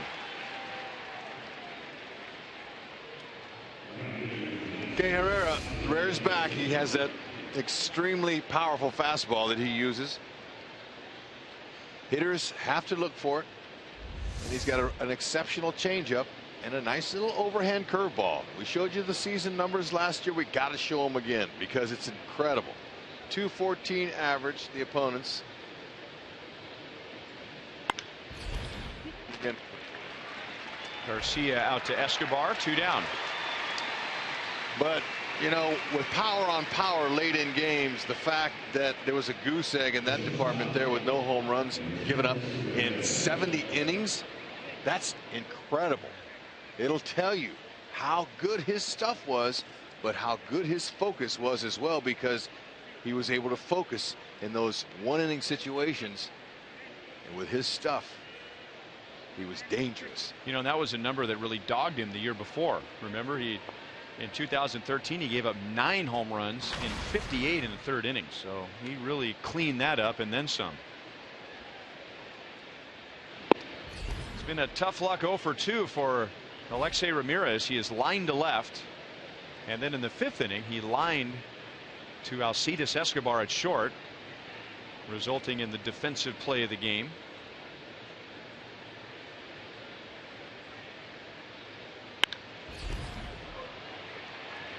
And this should be a routine out. So it's Herrera picking up for Ventura, who abruptly left the game in the middle of the inning. And Herrera faces 3 and retires 3.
Midwest Ford Dealers. Visit us at your MidwestFordDealers.com.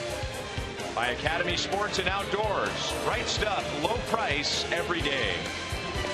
And don't forget to play daily fantasy baseball for free on DraftKings.com with the official daily fantasy partner of Major League Baseball. Royals lead 4-1 over the White Sox here at Kauffman Stadium. With other scores, let's go to Joel. Ryan, so nice to see baseball back in full effect. Our Panera scoreboard takes us around the league, and David Price pacing the Tigers in the shutout. Yankees blasted by the Blue Jays. Baltimore all over a young Tampa Bay team. Cleveland and Houston. Nice pitching matchup there between Kluber and Keuchel. Tonight, our Mazda game break takes us to Detroit. J.D. Martinez picking up where he left off last year. He homers on opening day. They also got a double and a triple from Yoenis Cespedes. And David Price was 1 out from tossing the Tigers' first opening day shutout since 1970. Nice start for the Detroit Tigers. Ryan?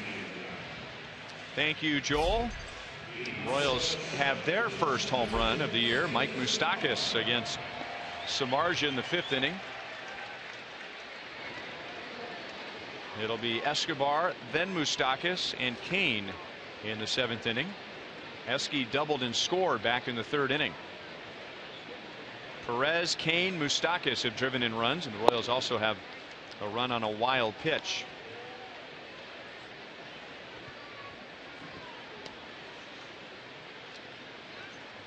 That's a commitment. That's beautiful.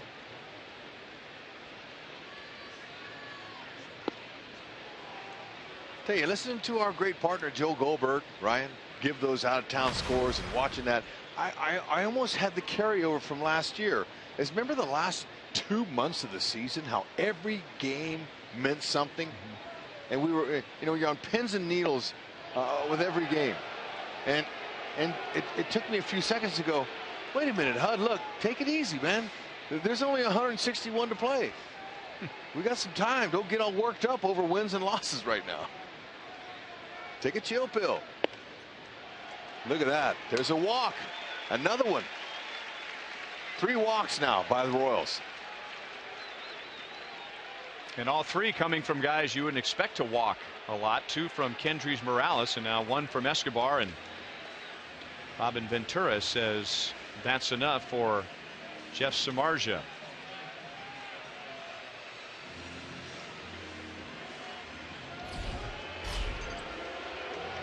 Dan Jennings is a Chevy call to the bullpen.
Captain Draft featuring Boulevard is the new place to be here at Kauffman Stadium. Newly remodeled, now open on the loge level. This unique space offers fans an open air, climate controlled destination with over 75 beer varieties.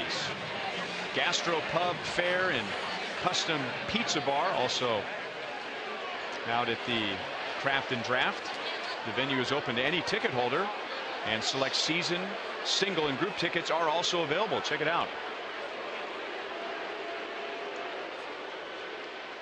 Mike Mustakas to the plate, and before he digs in, here's our AT&T U-verse rewind. He had never hit a home run to left field or left center, and we know that he's been working on hitting the ball the other way.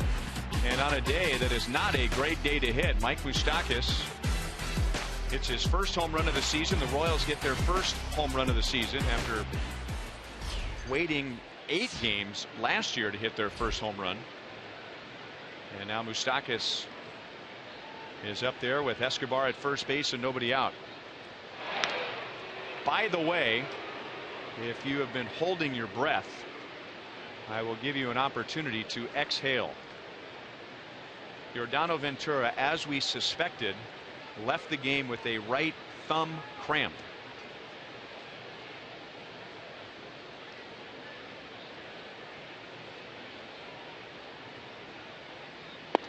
And never in the history of Royals baseball, and we're talking the beginning of 47 years, has a right thumb cramp been celebrated like this one.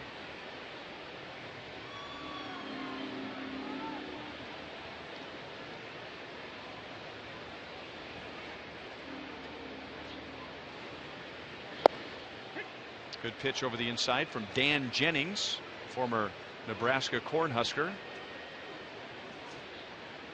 a graduate of West Des Moines High School. So in both his high school and college days, not far from Kauffman Stadium.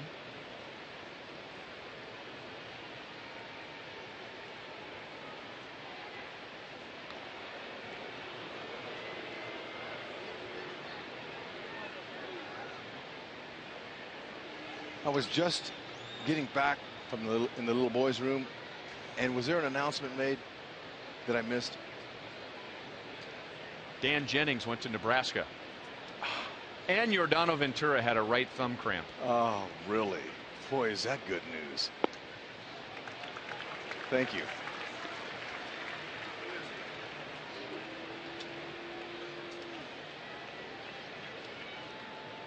Dave Holtzman, our associate producer, did some exhaustive researching, and Jeff Samardzija today made his 100th major league start. It was only the 3rd time that he had 1 or fewer strikeouts. I mean, that's his game. And the Royals continue to make contact with him, especially with 2 strikes. So make that 4 now, 3 prior to today. So 4 out of 100 did he have 1 or fewer strikeouts. Yeah, he's probably thinking to himself, wow, you know, they are as good as I thought they were. Thought he made some good pitches. Had 1 wild pitch that turned into a run. And now, check it out. Moose. Patient.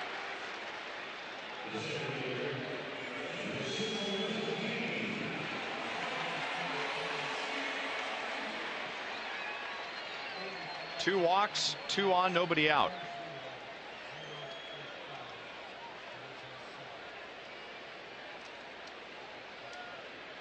And now Lorenzo Cain in the 3rd inning. He picked up his first hit, driving a run in doing so, stole a base, came around to score, and then there was a tense moment in the 5th inning.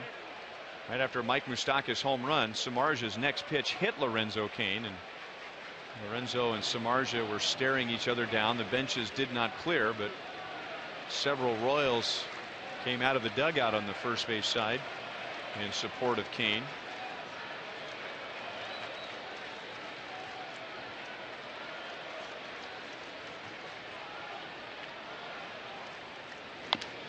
Off the plate, tough play for Ramirez. Bare hands, great play. Now Cain slips on the bag, and he's all right. Merry Christmas. And he's got a smile on his face.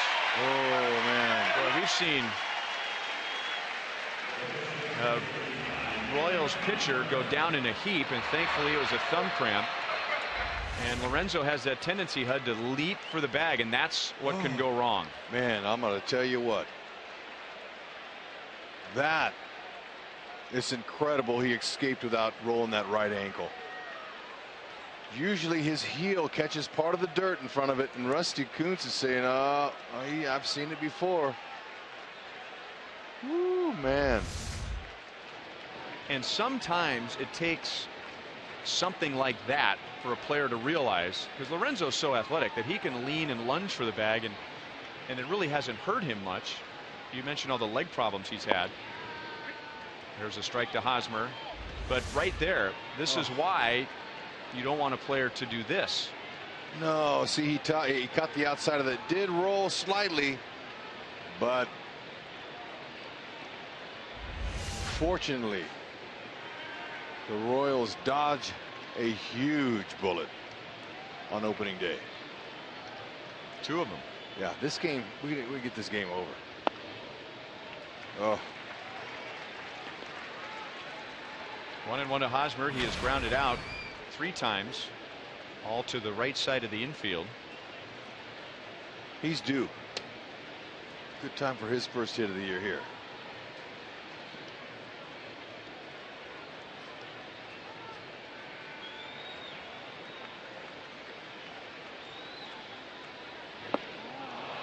One ball, 2 strikes. That's exactly what the White Sox wanted Hosmer to do. Throw an unhittable pitch up there and try and get him to chase it. Yep, Jennings on the side of the ball. That's a slider. Most left-handed specialty relievers, they have that.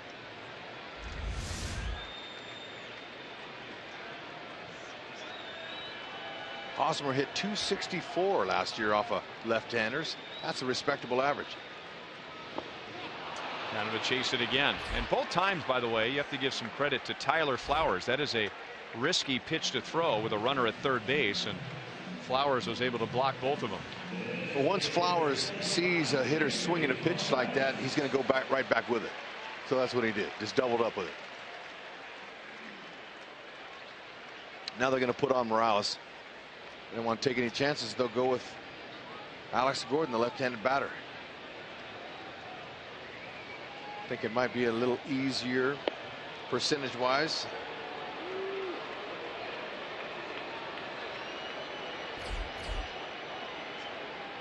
How about Morales? 3 walks today. Talk about a shock to houser. 2 were eyeball walks, and now you got 1 intentional.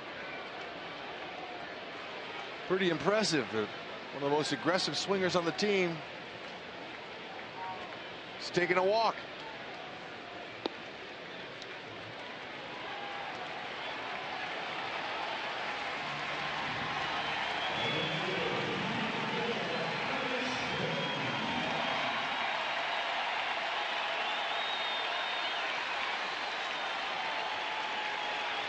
So Cornhusker against Cornhusker. Alex has 2 career grand slams.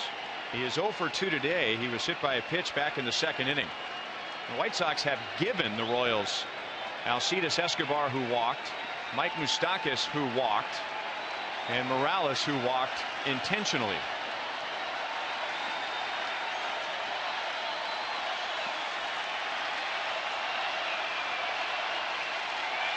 Royals fans, they're up on their feet.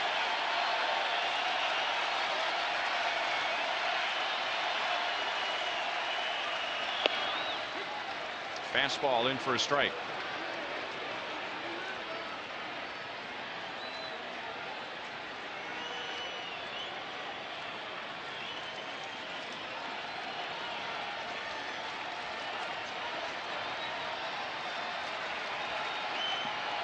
Alex knows he's going to get that slider.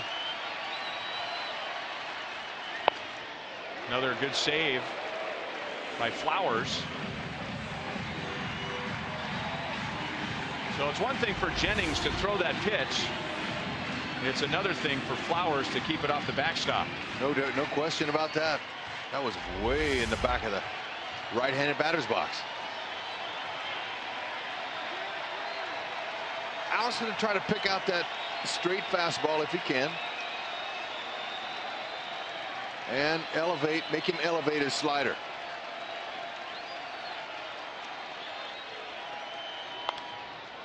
One and 2.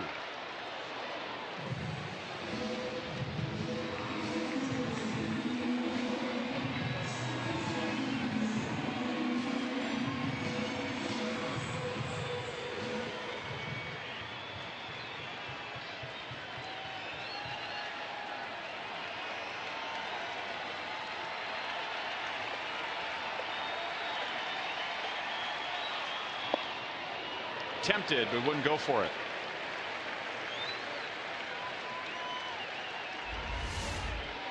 Yep, hardest thing to do is keep that front side in, that shoulder from leaking out and pulling off of that ball.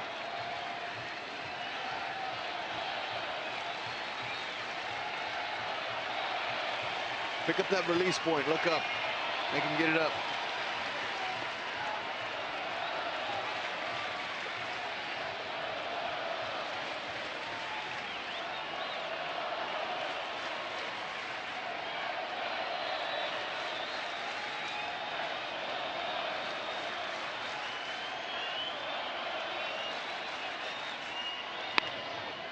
Got it in on him, and it's going to get through. Escobar scores. Mustakas scores. Somehow that ground ball got in between Johnson and Ramirez. You got to give him a knock on that.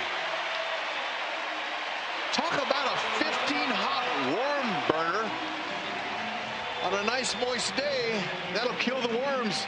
That had a couple of stakes attached. That was beautiful. Oh, phew. Alex Gordon's living right.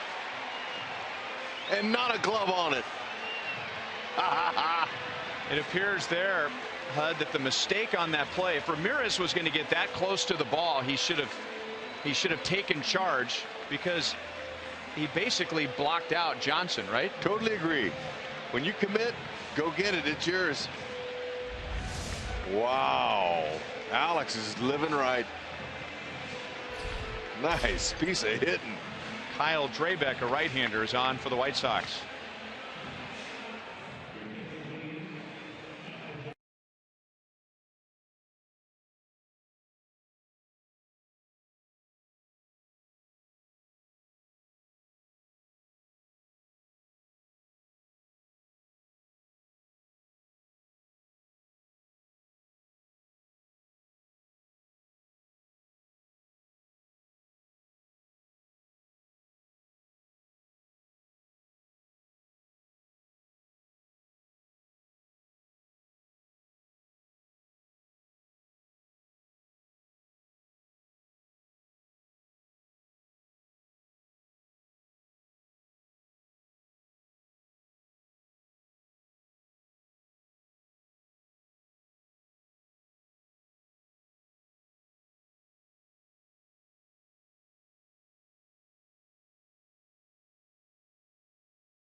Started the season in the minor leagues and then made big contributions for the Royals. A healthy offseason, and he will begin this year as the Royals' #2 starter. Farmland shows us what's cooking at the K. And Wednesday night, Danny Duffy against White Sox left-hander Jose Quintana. Duffy last year had a losing record mostly because of a lack of run support. You go one column down, and there's my point, a 2.42 earned run average. You have an ERA that low and a non-winning record, you can go directly to run support or lack of run support, and that was the case for Duffy.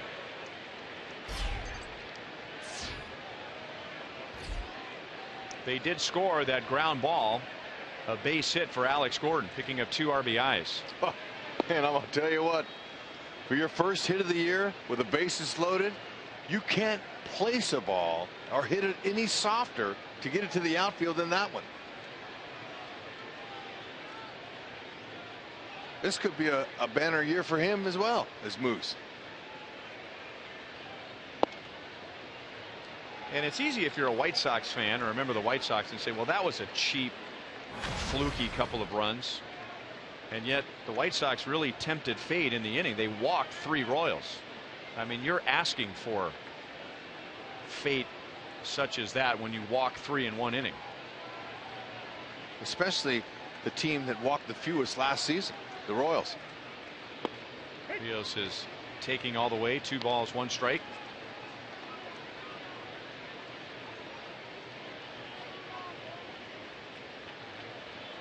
And we mentioned very early in the game that defense, at least the last 2 years, has not been a strong suit at all for the White Sox. So that is not an error, but a play that should be made that wasn't. And it turns a 3-run game into a 5-run game.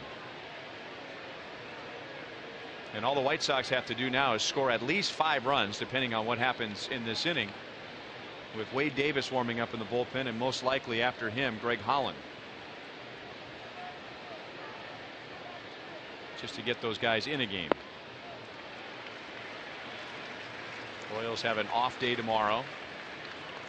The security day, if you will, if all the festivities of opening day are rained out. You have an open date and just shift everything to day 2. So everybody gets a day off from game action tomorrow.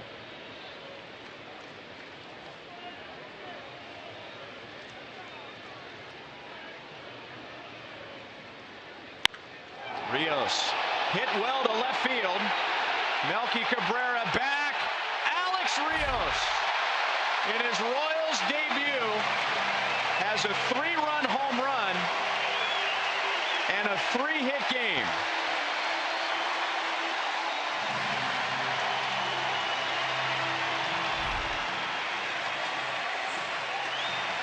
Welcome to the Royals. Something that Dayton Moore and Ned Yost wanted in the offseason, trying to increase the power. Look at him. He stands straight up, upright, takes the body out of it, uses the hands. Watch this. Good short, no body movement. Good short, compact stroke, and a nice little lean backer. Oh, have a day. If you go back to last year, that breaks a string of 160 at bats without a home run, and it started right away for Rios. Remember, he homered in the first 3 spring training games. 9-1 KC in the bottom of the 7th inning.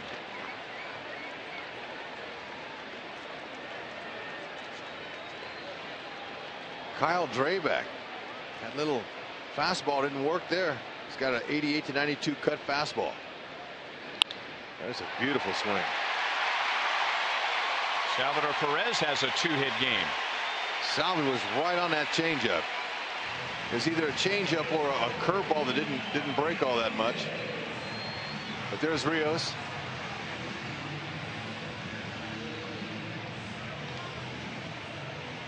Welcome to the Royals, and I'll tell you, they need that power. He's going to provide enough. As healthy as he is, sure hope so.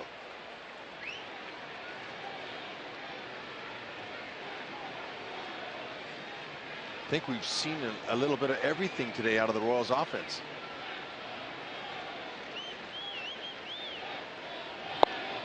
Well, you're right, it's just one game, but 5 walks, and the Royals had the fewest last year. They've hit 2 home runs. Mike Mustakas hits his first to the opposite field. Alex Rios hits one in his Royals debut. The Royals' ace starting pitcher goes down in a heap, and it's a thumb cramp.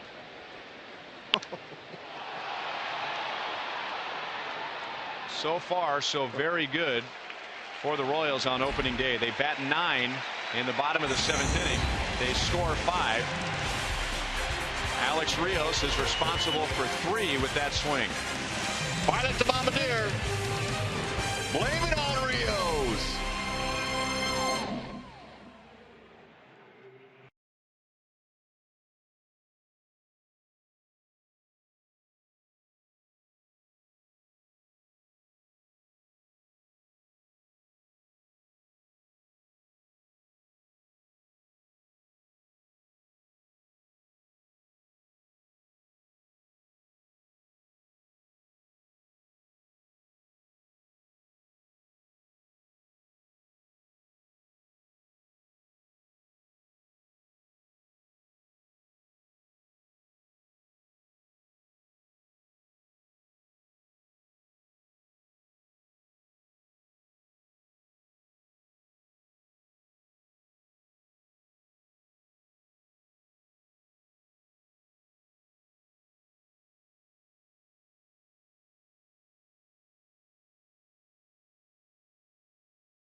Kelvin Herrera. Wade Davis will pitch the 8th inning.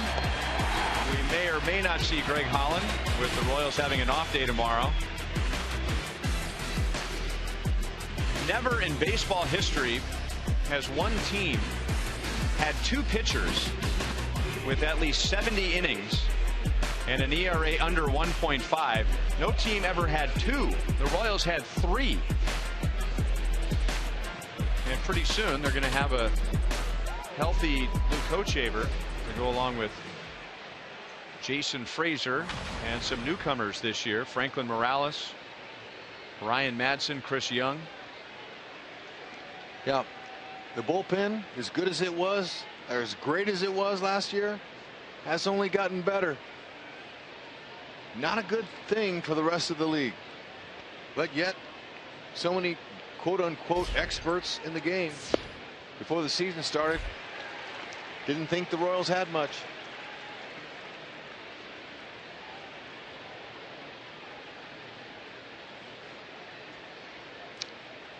First playoffs run in 29 years. It was a fluke. They'll never do it again. Well, look, you have talent. Talent outweighs experience. When the Royals won that playoff game, or just got to the playoffs, everybody's going, they have no experience in postseason. They're not going anywhere. Oh, really? Did something no other team's done in the history of this game.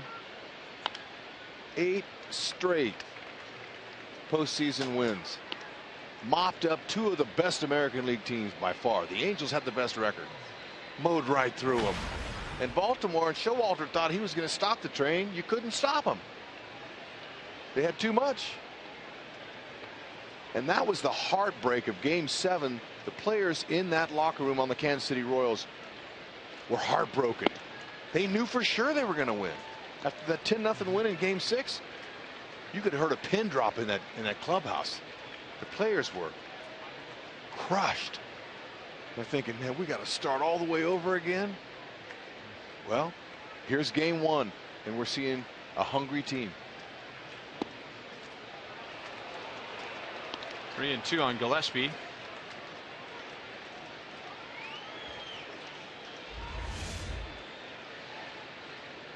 That's right where you want to put it.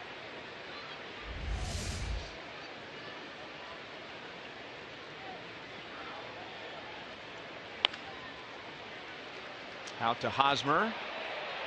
Davis is there for the out.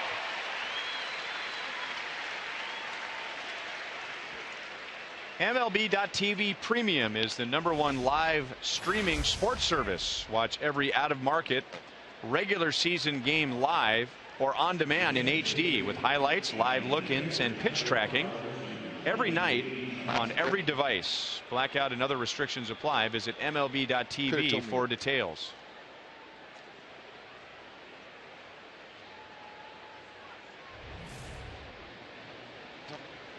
This is J.B. Shuck. He's going to hit for Tyler Flowers. Royals have seen him as a member of the Angels.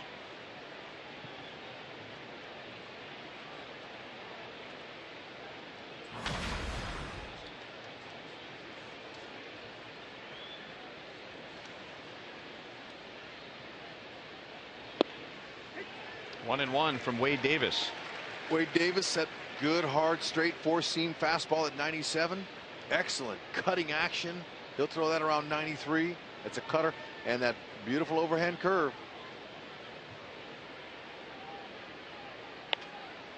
Challenges hitters.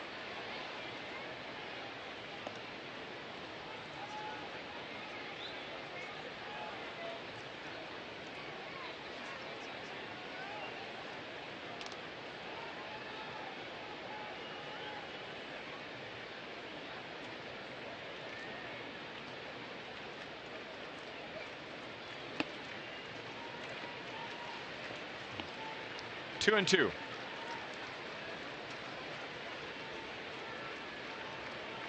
Last time the Royals and the White Sox played on opening day here was 11 years ago, and one of the most memorable openers in Royals history. It's also the last time the Royals have scored that many runs on opening day. Shuck runs well, but you can't outrun Escobar's arm, and there are two down. Just in case you need to be reminded, White Sox had a big lead. The Royals were down by 3, and before HD, Damaso Marte to Mendy Lopez. Remember that name? A 3-run pinch hit home run. And then Carlos Beltran with a walk-off home run. And I thought Kauffman Stadium was going to crumble to pieces. And this was 2004, right after that magical 2003 season. Mendy Lopez. And good to see Mike Sweeney, who was on that team. Michael is the newest inductee of the Royals Hall of Fame, and the official ceremony will be in August.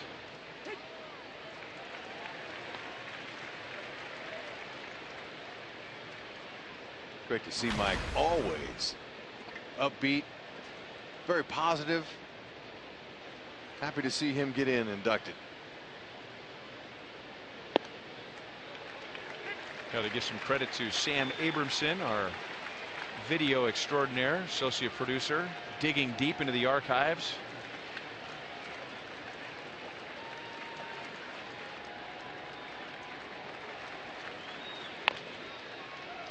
Davis is there. Another Wade Davis inning. 3 up, 3 down, and we head to the bottom of the 8th inning. The Royals lead by 8.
Cut your bill event. To cut your rate plan in half, visit sprint.com/half price. He did everything right on this first home run in a Royals uniform.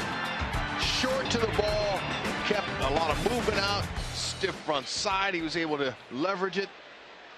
Hands came through the zone. He's got some pop.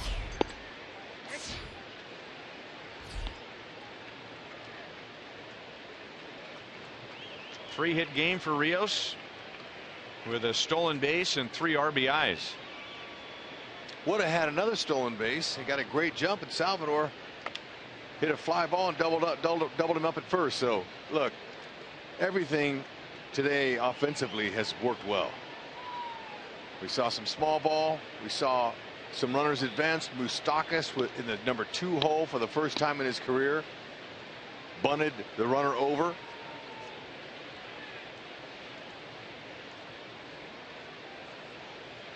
Giovanni Soto now catching after J.B. Shuck hit for Tyler Flowers.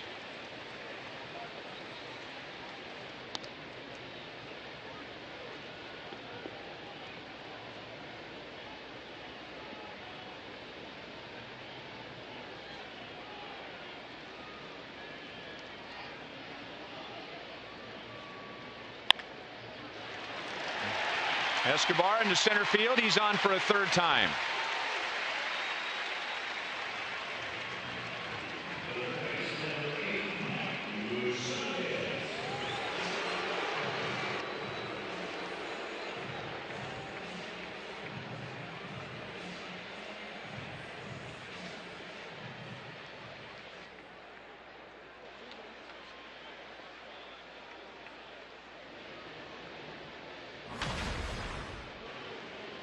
So before the game, a lot of talk about Mustakas hitting in that 2-hole. So far today, Dayton looks like a genius. Is that Dayton's call or Ned's call? My bad. I meant to say Ned.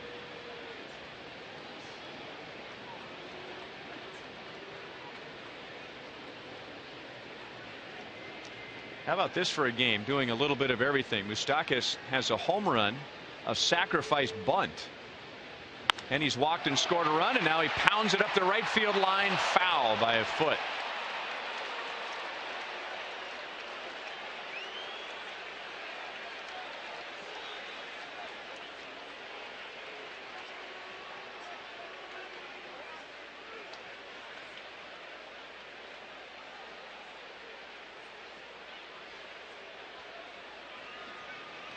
We had mentioned that the Royals have walked 5 times today, and 4 of those 5 have scored.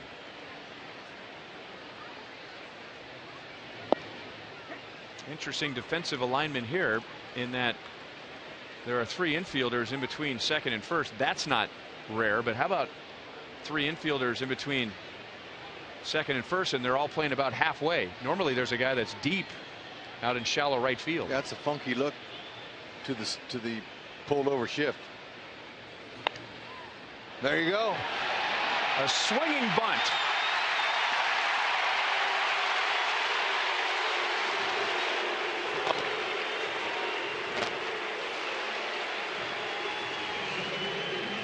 I tell you what, it's really a great first game for Mike Mustakas.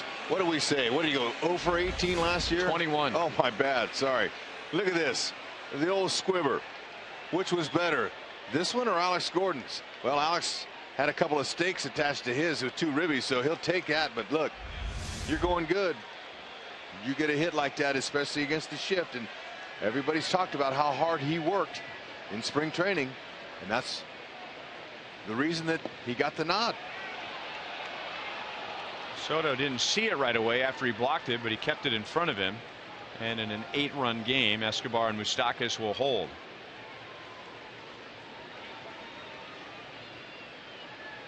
Let's bring in Joel. Ryan, you talked about all those walks scoring.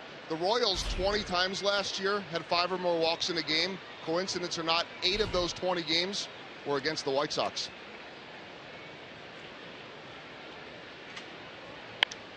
Fouled away by Lorenzo Cain. Joel, I'm going to suggest it was not a coincidence when we're reminded that the Royals went 13-6 against Chicago last year. There was very little done right for Chicago. That's Don Cooper in front of Robin Ventura. Don Cooper's a pitching coach. Very little went right for the Sox against the Royals last year. Strike over the inside, 1-2.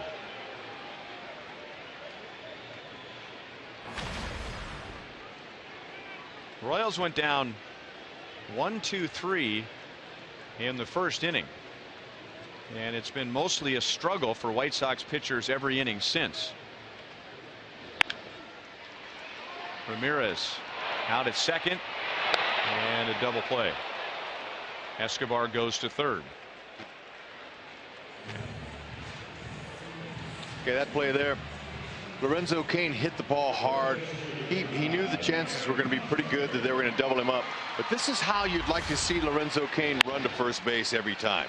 Okay, he's hustling, he's running hard. Look at that, no stride, no long stride. He learned from that last attempt. Almost landed him on the DL for a long time. It could have, he could have broke his leg. It would have been ugly. Sometimes a runner will lunge like that and strain a muscle, but what coaches are worried about a player lunging like that is what happened to Lorenzo. You slip on the bag and you roll your ankle. Ooh, man. And the Royals need him all season long. Little crack bat, and that'll drop in for an RBI. Haas checks in. 10 runs for the Royals on opening day. There you go.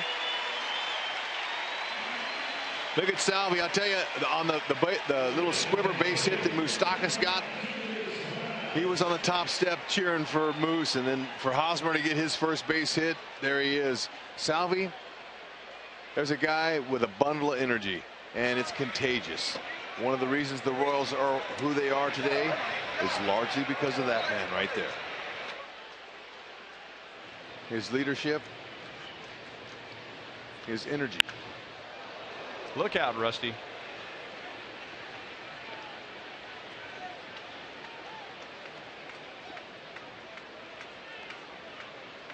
Now, Rusty will say he's getting too old for this, but there was still some pretty nifty footwork to get out of the way of that ground ball. He's still got it. And that gets over Abreu's glove and up the line. Hosmer to third.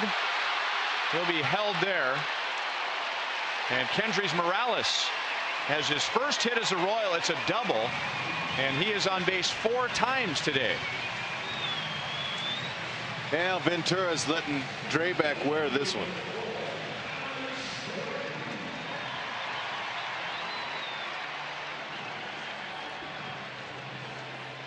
He's talking to Donnie Cooper saying, hey, how much longer are we going to let this kid take this? Because the Royals now are pounding it. Now, they haven't been exactly the hardest hit balls. But when you're going good, you get those. Well, and that's Royals baseball. Put the ball in play. Yeah, it is. There are some today that would suggest that a strikeout is really not that big of a deal. The old school response to that would be, with 2 strikes, the least you can do is put the ball in play, because when you strike out, nothing happens. Nothing. But we've seen already, and with Alex Gordon at the plate, we go back to the 7th inning, 2 strikes. It wasn't the best swing you'll see Alex take, but he avoided the strikeout. He put the ball in play, didn't hit the ball hard, but he drove in 2. This inning got going with Mike Mustakas, 2 strikes. Not his best swing, but he avoided the strikeout, put the ball in play, and it's helped set up another run. Alex has already been hit by a pitch once today and almost took that one off the kneecap.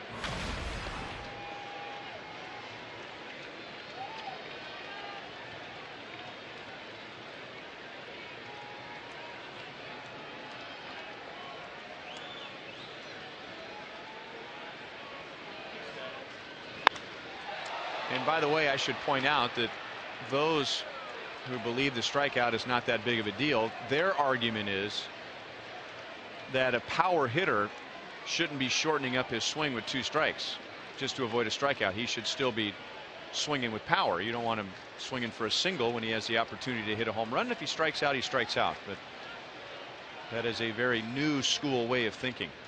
Yeah. Well, the old school way of putting the ball in play and hacking, it works for the Royals. And especially for this type of a team. That's right. In a big yard like this. Baltimore Orioles in their ballpark, well, maybe you want those guys swinging away with 2 strikes. But that's a different team in a different stadium.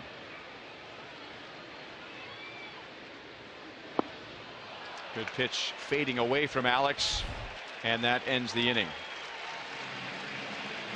Big day at Kauffman Stadium. 10 runs on 13 hits in just 8 innings. That's right. 161 to go, folks. But look at that man right there. He's got a little carryover from last season. Yes.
Coffin Stadium. Yordano Ventura left with an injury, but appears to be fine.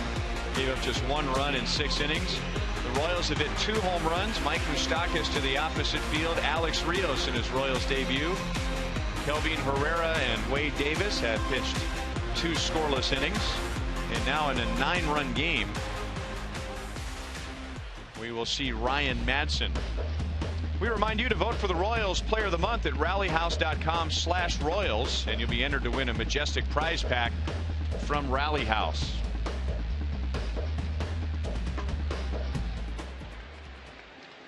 Here's Ryan Madson, and with his first pitch, that'll be his first big league pitch since 2011. Oh, congratulations.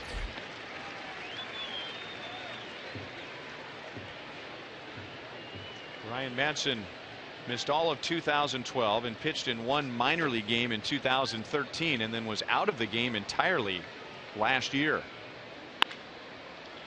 And that's through the right side. Adam Eaton is on for the first time.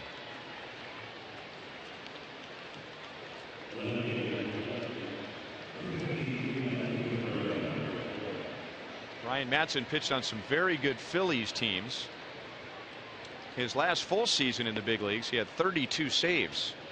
So this is a veteran who also has quite a bit of playoff experience. He has pitched in 2 World Series, 2008 and 2009. 2008, the Phillies beat the Rays, and Madson was on that World Series team. He also pitched in the playoffs in 2010 and 2011.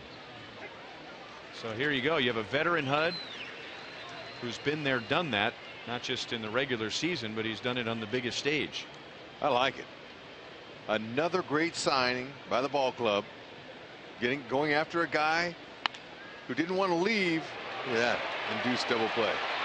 That is the Royals' 3rd today.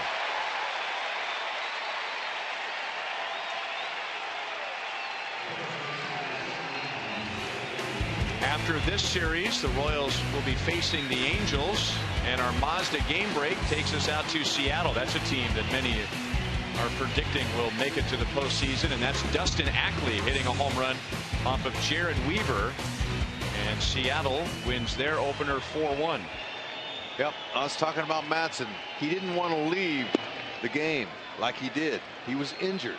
He had hurt. He had a couple of surgeries. He didn't want to leave that way, and you know he's well set up. He had so much success setting up there in Philadelphia that financially he's secure, but he had pride. The Royals said, you know what, we like character guys. We like guys with experience, guys like you. How about giving us a shot? He said, all right. And so the last week of the season, the debate was, are we going to keep Madson, or are we going to take a chance on losing him to another team? Ned said it was one of the toughest decisions he's ever had to make. 3-0 on Jose Abreu. He's big. Madson is 6'6". Yep, in this spring he did reach some 94 miles an hour, so he's going to live in the low 90s. Fastball, slider, and a great changeup. That ball's hit a mile and foul. Abreu already has a home run today, and that is accounted for the only Chicago run. Yep, got the green light. 3-0 there. Just a long strike.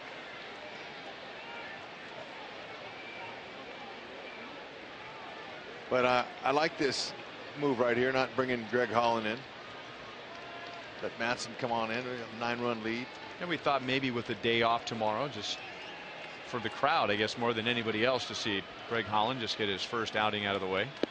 But maybe it's more important for a guy like Madson to get that first outing out of the way. I would agree with him. 3 years is a long time.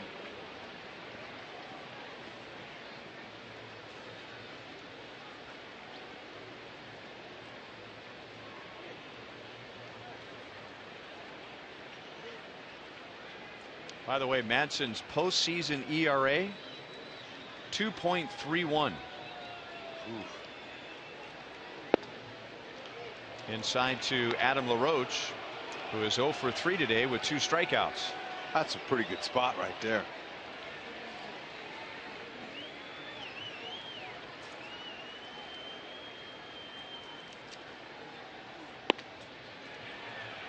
2-0.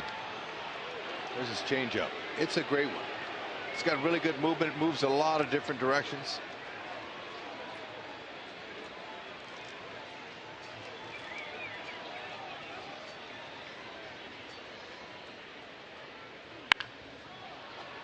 Hit hard and pulled foul. Just nailed the Royals ball boy. 2 balls, 1 strike.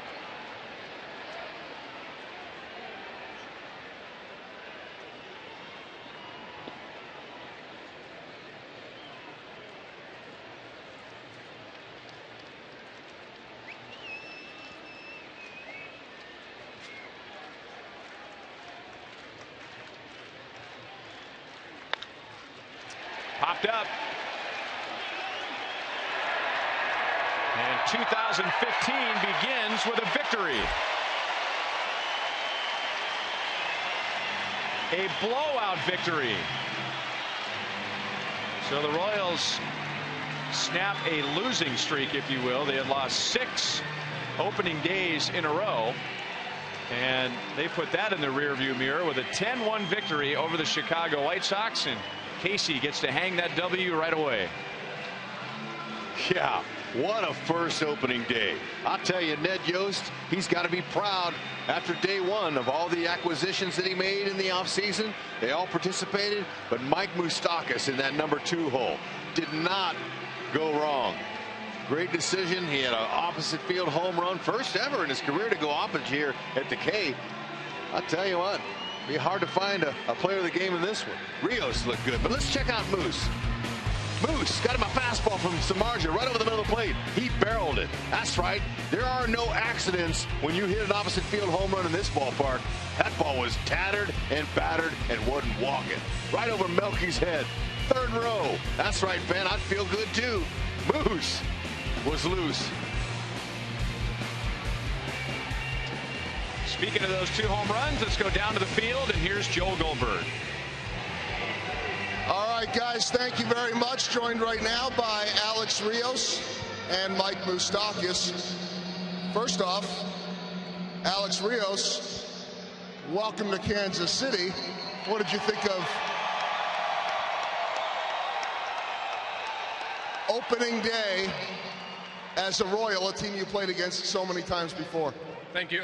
First of all, thank you. I'm very glad to be here, to be part of this great organization. And, you know, this is opening days are always exciting.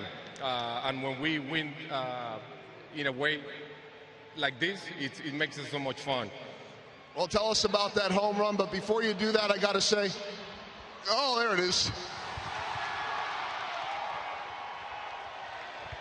I didn't know what you were doing there, Moose. Yeah, here you go. Alex might come back. No, Alex is gone. Anyway, he's been officially welcomed to Kansas City. He's now going to go dry off. You were a part of that.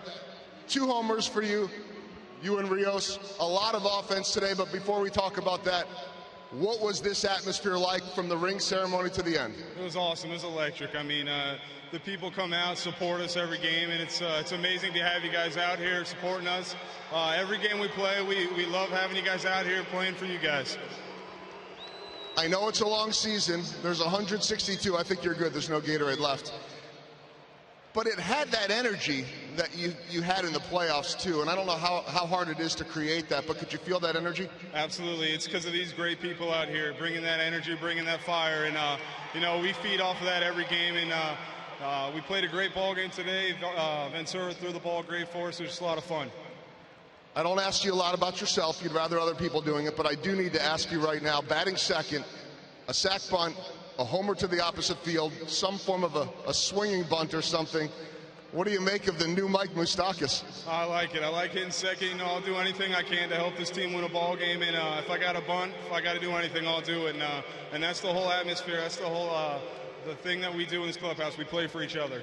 How long have you waited to get this thing going again, a defense of that American League championship? Oh, it's been a long time, you know, way too long. It's good to be playing baseball back in Kansas City, I'll tell you that. We'll see you on Wednesday. Thanks, Moose. Yes, sir. Mike Mustakas and Alex Rios, and the Moose calls in mid-season effect. Ryan? That is a full day at the office for Mike Mustakas, and what a load off of his shoulders to get his first hit out of the way, his first home run out of the way. As Joel mentioned, putting down a sacrifice bunt, which led to a run, a walk, which did turn into a run, and also had an infield single. And what would a Royals win be without, as Mustakas and Perez double team Alex Rios? And he just went on in the dugout.